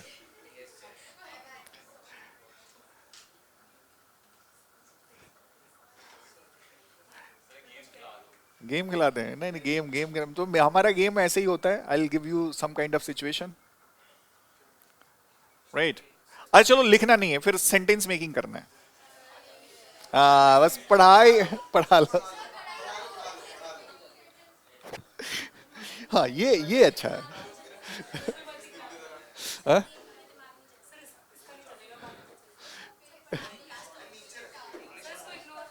हाँ, पढ़ा दो पढ़ा दो।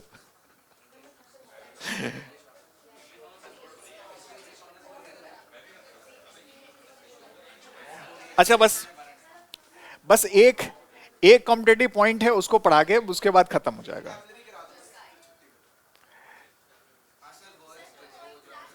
हाँ? अच्छा, वॉकेबलरी करा दें या लास्ट कॉम्पिटेटिव पॉइंट है उसको करा दें? हाँ, उसको लास्ट कॉम्पिटेटिव कर दें कि नेक्स्ट क्लास में फिर एडजेक्टिव से स्टार्ट कर देंगे ना। हाँ? हाँ, दोनों में से एक मैंने दे दिया, देखेंगे उस समय क्या होता है, बट चलो पहले, चलो ठीक है, वही कराएंगे, कोई बात। ठीक है।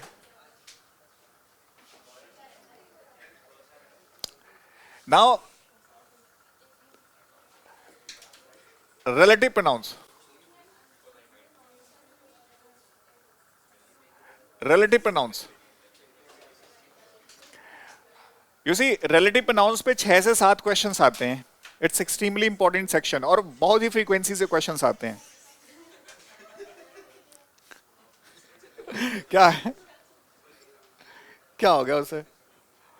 उसका लग रहा है कि दिमाग पक गया है कि फ्रीक्वेंसी से आते हैं, मैनिपुलेशन होता है। ऐसा है।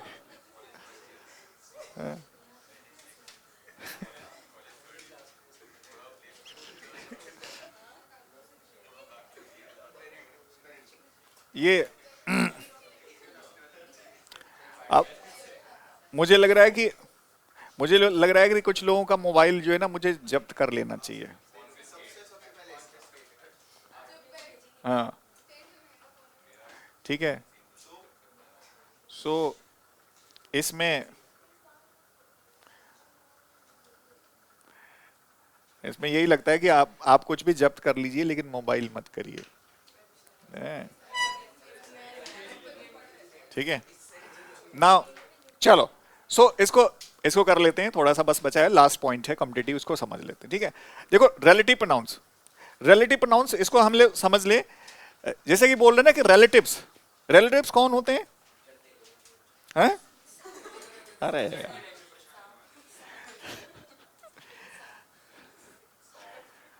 रिलेटिव, अब देखो रिलेटिव हम लोग सोचते हैं ना, रिलेटिव की बड़ी बुराई करते हैं, लेकिन द मोमेंट हम सोचते हैं कि, अब आप इमेजिन करो, फिर नहीं करेंगे। सो रिलेटिव प्रोनाउंस यानी रिलेटिव्स कौन होते हैं? Basically are extended family members, are extended family members, right? So अब तो रिलेटिव रिलेटिव प्रोनाउंस यानी प्रोनाउंस विच शो रिलेशंस, यानी प्रोनाउंस विच शो रिलेशंस, जो संबंध दिखाते हैं। ठीक है, यानी प्रोनाउंस विच शो रिलेशंस, यानी जो संबंध दिखाते हैं, उनको हम क्या बोलते हैं? रिलेटिव प्रोनाउंस बोलते हैं। अब ये जान लीजिए कौन कौन से होते हैं। तो हु हो गया, विच हो गया, दैट हो गया, whom हो गया, etc. All these are the major examples of relative pronouns. तो ये मालूम चल गया कि रिलेटिव प्रोनाउंस क्या होता है, कौन कौन से होते हैं। ठीक है, अब देखिए, सो क्वेश्चन ये उठता है कि ये कहां कहां यूज करते हैं, होते हैं। तो लिखिए हु इज, नहीं नहीं नहीं, उसका दूसरा है, इसमें कुछ टेक्निकल डिफरेंसेस हैं। देखिए who is basically used for human beings, who is basically used for human beings, while which for animals and non-living things, while which for animals and non-living things,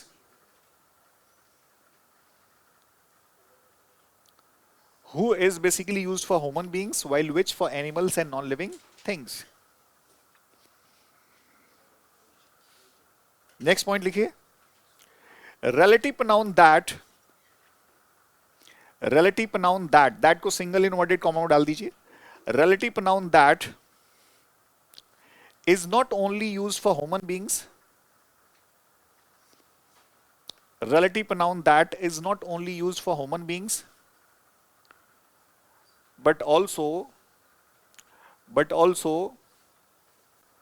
for animals and non-living things, but also for animals and non-living things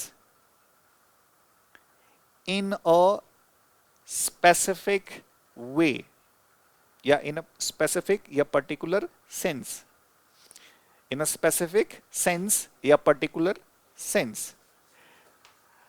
ठीक है, अब ये क्या कह रहा है,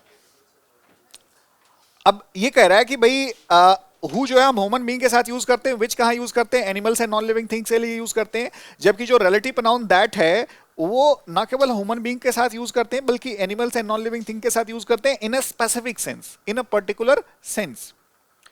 ठीक है, टेक्निकली हम रिलेटिव प्रोनाउन दैट को बोलते हैं आपका जो है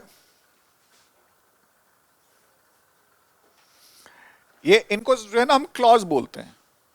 क्लॉज बेसिकली कनेक्टिंग वर्ड है, शायद मैंने ब्रीफली हल्का सा डिस्कस भी किया होगा। ठीक है, सो इसमें क्या है, अभी कह रहा है कि हु तो समझ में आ गया हम कहां यूज करते हैं, विच समझ में आ गया कहां यूज करते हैं, और रिलेटिव प्रोनाउन दैट समझ में भी आ गया। हुम इसका हु का ऑब्जेक्टिव केस है, वो ऑलरेडी हम लोगों ने डिस्कस कर लिया। तो ये आपको दो तीन चीजें समझ में आ गई कि रिलेटिव प्रोनाउंस क्या होते हैं, कौन कौन से होते हैं और इनको कहां कहां यूज करते हैं। नेक्स्ट पॉइंट लिखिए, This relative pronouns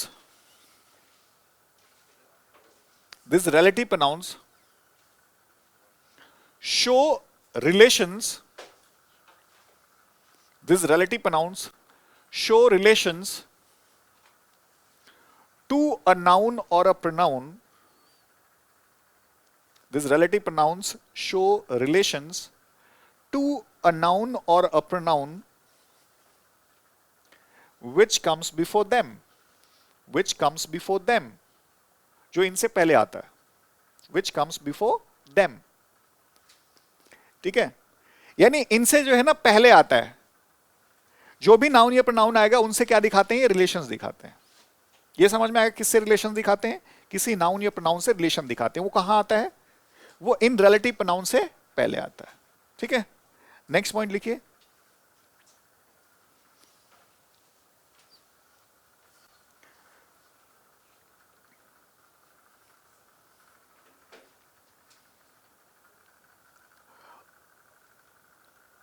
a verb and a pronoun,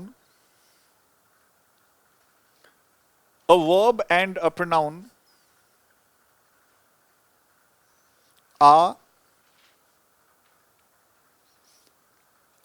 अब इसको ऐसे लिख लीजिए, a verb and pronoun काट दीजिए, लिखिए this relative pronouns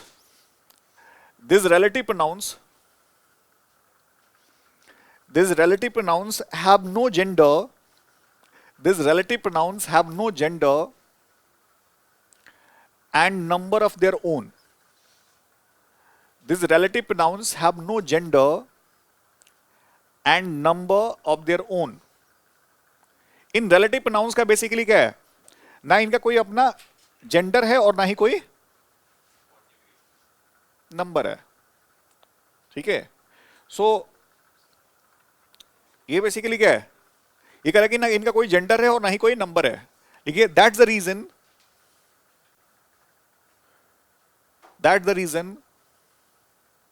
a verb and a pronoun,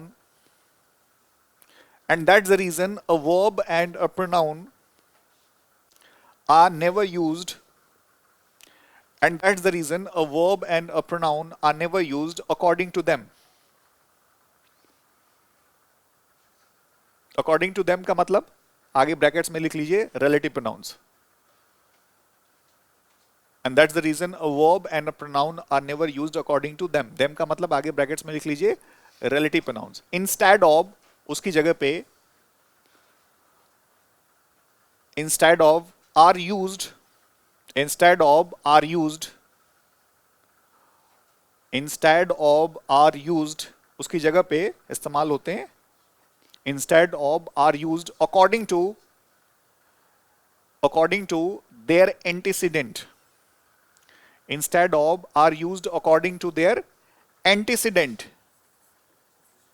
Antecedent का मतलब होता है जिसको हम लोग हिंदी में बोलते हैं पूर्ववर्ती. Antecedent का मतलब which comes before. Antecedent जिसको हिंदी में बोलते हैं, हाँ यस, प्रीसीडिंग पार्ट. ठीक है, तो एंटीसीडेंट मतलब तुरंत पहले वाला पार्ट. और इसके पहले वाला रिलेटिव प्रोनाउंस के पहले कौन आएगा? नाउन या प्रोनाउन. समझ में आ रही बात? सो 5 to 6 मेजर वेरिएशंस. पहली बात आपको एक बार फिर क्विकली रिवाइज करें, फिर क्वेश्चंस लेंगे हम लोग. पहला इसने क्या कहा कि रिलेटिव प्रोनाउंस क्या होते हैं? तो जो रिलेशंस दिखाते हैं, किससे रिलेशंस दिखाते हैं? किसी नाउन या प्रोनाउन से जो इनके पहले आता है. कौन कौन से होते हैं ये मालूम चल गया. किस किस सेंस में यूज होते हैं ये मालूम चल गया. फिर इसने बोला कि ना इनके लिए ना इनका कोई जेंडर होता है और ना ही कोई नंबर होता है. इसीलिए कोई भी जो वर्ब होती है और या प्रोनाउन होता है वो इनके अकॉर्डिंग यूज ना होकर के इनके एंटीसीडेंट के अकॉर्डिंग यूज होता है. और इनका एंटीसीडेंट क्या है? कोई नाउन या प्रोनाउन. समझ में आ गई बात? Let us see the questions.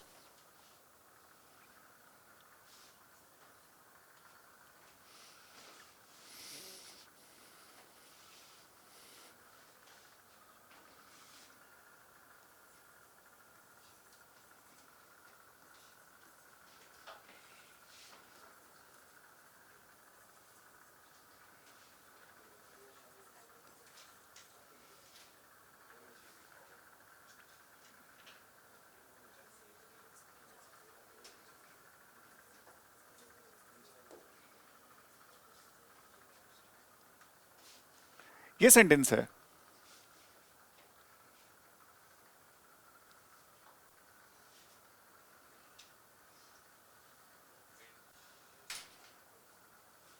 अब देखिए ये कंजंक्शन का भी काम करता है, इसको क्लॉज भी बोलते हैं. क्लॉज बेसिकली क्या होता है? कनेक्ट करने वाला वर्ड होता है.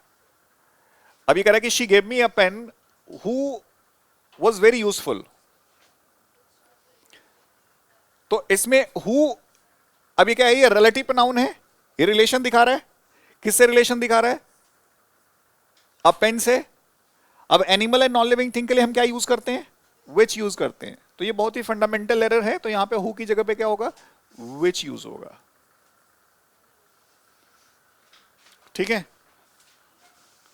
अगर हमने ये बोला कि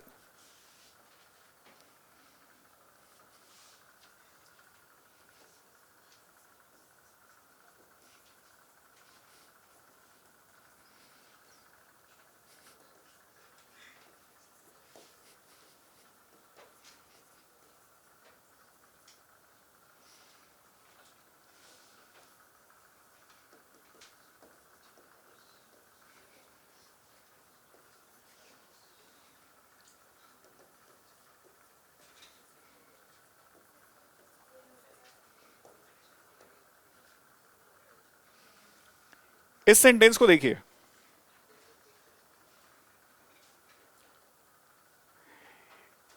ये कह रहा है कि he has read the works of Shakespeare which is a famous writer of English.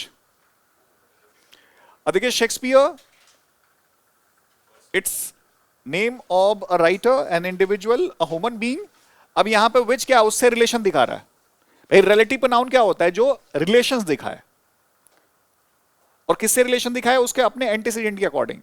तो इसमें क्या है, विच तो शेक्सपियर के साथ दिखा रहा है, तो यहां पे विच यूज नहीं होगा, क्या यूज होगा, हु यूज होगा।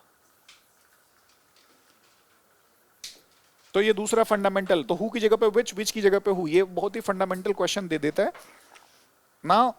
अगर हमने ये बोला कि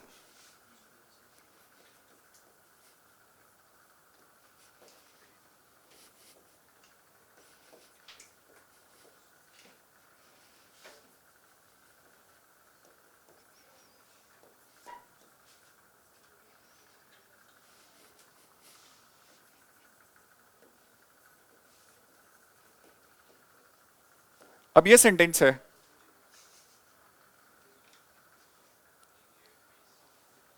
इसमें कोई इंप्रूवमेंट बताइए।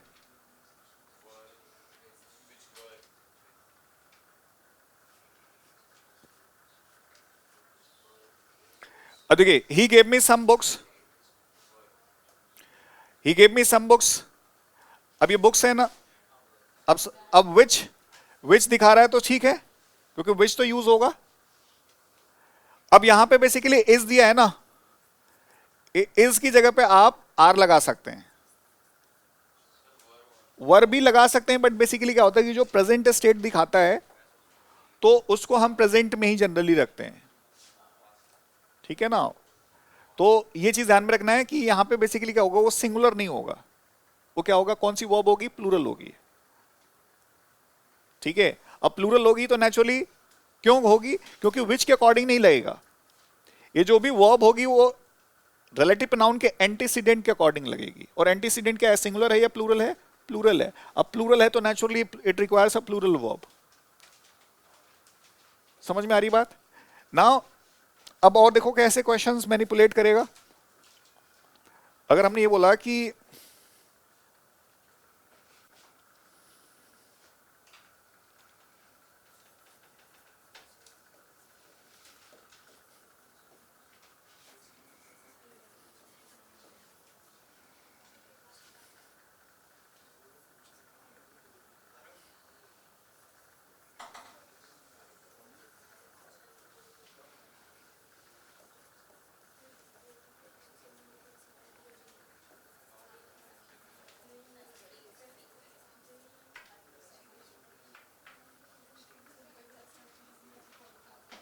अब ये क्या कह रहा है, इस सेंटेंस को देखिए,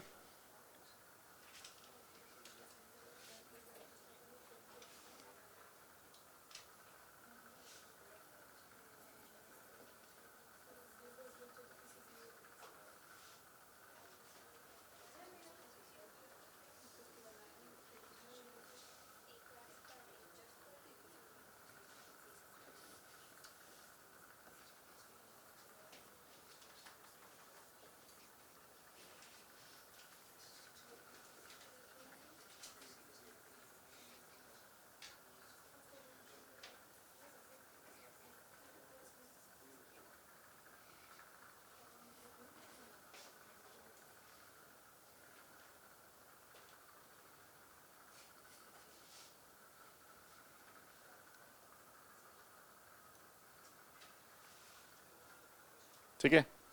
अब देखिए, ये कह रहा है कि Rohit is the only person who can help you at this hour, it is the same book which had been missing. समझ में आ रहा है कुछ। देखिए, हमने ये देखा था कि हु हम ह्यूमन बीइंग के साथ यूज करते हैं, विच जो है animals and non living things के साथ यूज करते हैं, जबकि जो दैट रिलेटिव प्रोनाउन है वो सबके साथ यूज करते हैं, ना केवल ह्यूमन बीइंग के साथ but animals and non living things के साथ भी यूज करते हैं।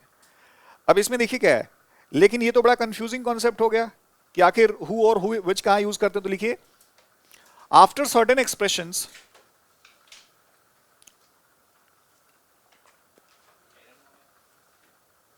after certain expressions, after certain expressions such as, after certain expressions such as the only, after certain expressions such as the only, the same. अब जैसे क्या है ना कि Rohit is the only person, अब द ओनली एक्सप्रेशन है the same है after certain expressions such as the only, the same, right,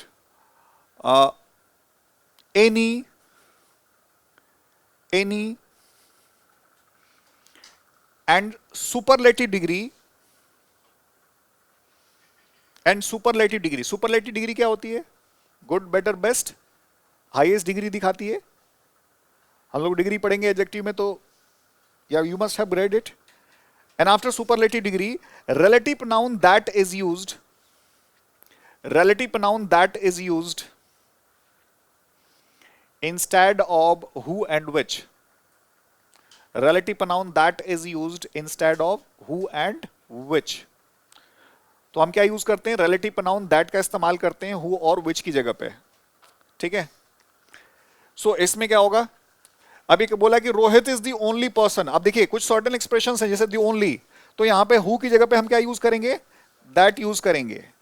आपने बोला था ना स्पेसिफिक सेंस में हम यूज करते हैं, यानी पर्टिकुलर सेंस में. तो ये कह रहा है ना कि Rohit is the only person, तो ये स्पेसिफाई कर रहा है.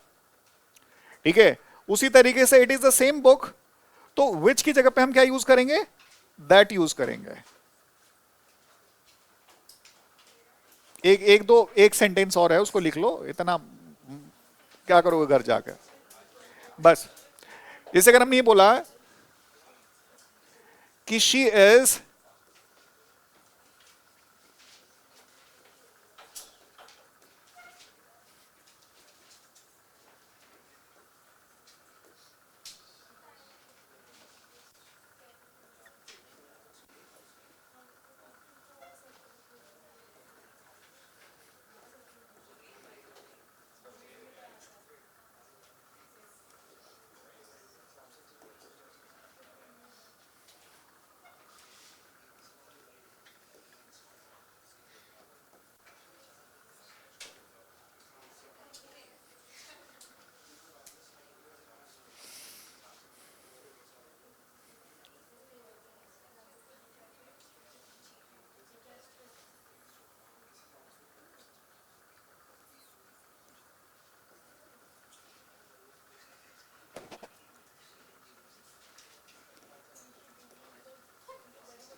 अब देखिए दो सेंटेंसेस हैं, इनको समझ लीजिए.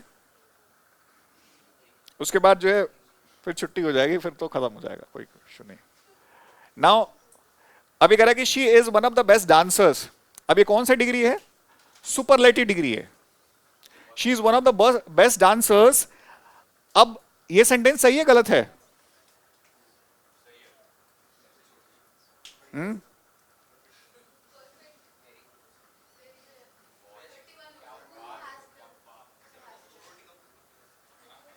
बहुत ही फ्रीक्वेंसी से पूछा जाने वाला क्वेश्चन है इसमें. अब देखो इसमें क्या है, अब यहाँ पे हम क्या सुपरलेटिव डिग्री में हम क्या यूज करेंगे? कौन सा रिलेटिव प्रोनाउन? दैट यूज करेंगे. हु और विच यूज? तो ठीक है, तो वहां पे यहाँ पे जो है ना बेसिकली क्या है, हु और विच यूज नहीं होगा, क्या यूज होगा? दैट यूज होगा. ठीक है. ये सही है सेंटेंस? यस और नो? फिर भी ये सेंटेंस गलत है, इसको ध्यान रखिए. अब रिलेटिव प्रोनाउन दैट तो ठीक है, ये बताइए यहां पे हैज लिखा है, और हैज का एंटीसीडेंट क्या है? डांसर्स है ना, ये भी तो ध्यान रखना है ना. तो सुपरलेटिव डिग्री के साथ जो है दैट लगा के दे देता है, लेकिन एक चीज ध्यान रखना है कि उसका एंटीसीडेंट क्या है? प्लूरल है, तो नेचुरली क्या होगा? हैज की जगह पे हैव होगा. ये ध्यान रखना, नहीं तो फंस जाओगे. एक लास्ट है. अब देखिए लिखिए, इफ द एंटीसीडेंट, इसको लिख लो, बड़ा इंपॉर्टेंट है, बस उसके बाद जो है कोई उसने है. If the antecedent of a relative pronoun,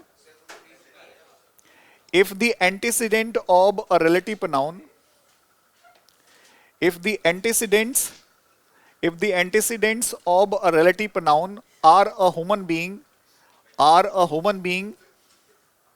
and if the antecedents of a relative pronoun are a human being and an animal slash a non-living thing, if the antecedents of a relative pronoun are a human being and an animal slash a non-living thing, relative pronoun that is used instead of who and which, relative pronoun that is used instead of who and which, तो हम क्या use करेंगे, relative pronoun that या that use करेंगे who और which की जगह पे. ठीक है, क्यों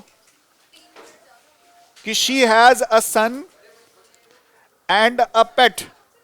अब देखो यहां पे सन और पेट है ना, बस थोड़ा सा समझ लो, कोई दिक्कत नहीं है, ठीक है ना. तो इसमें क्या होगा, ये हु यूज नहीं होगा, क्या यूज होगा, दैट यूज होगा.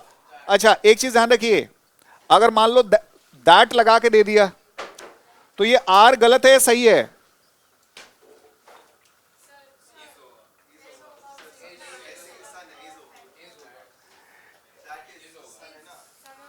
यहां पे ना देखो, जैसे इस पे हो गया कि उसका एंटीसेडेंट आपने देखा तो डांसर्स था, लेकिन यहां पे क्या है, ये एंड से कनेक्टेड है ना, दो हैं, ये भी है और ये भी है, तो चूंकि प्लूरल है तो इसलिए बेसिकली क्या होगा, जो वर्ब होगी दैट शुड बी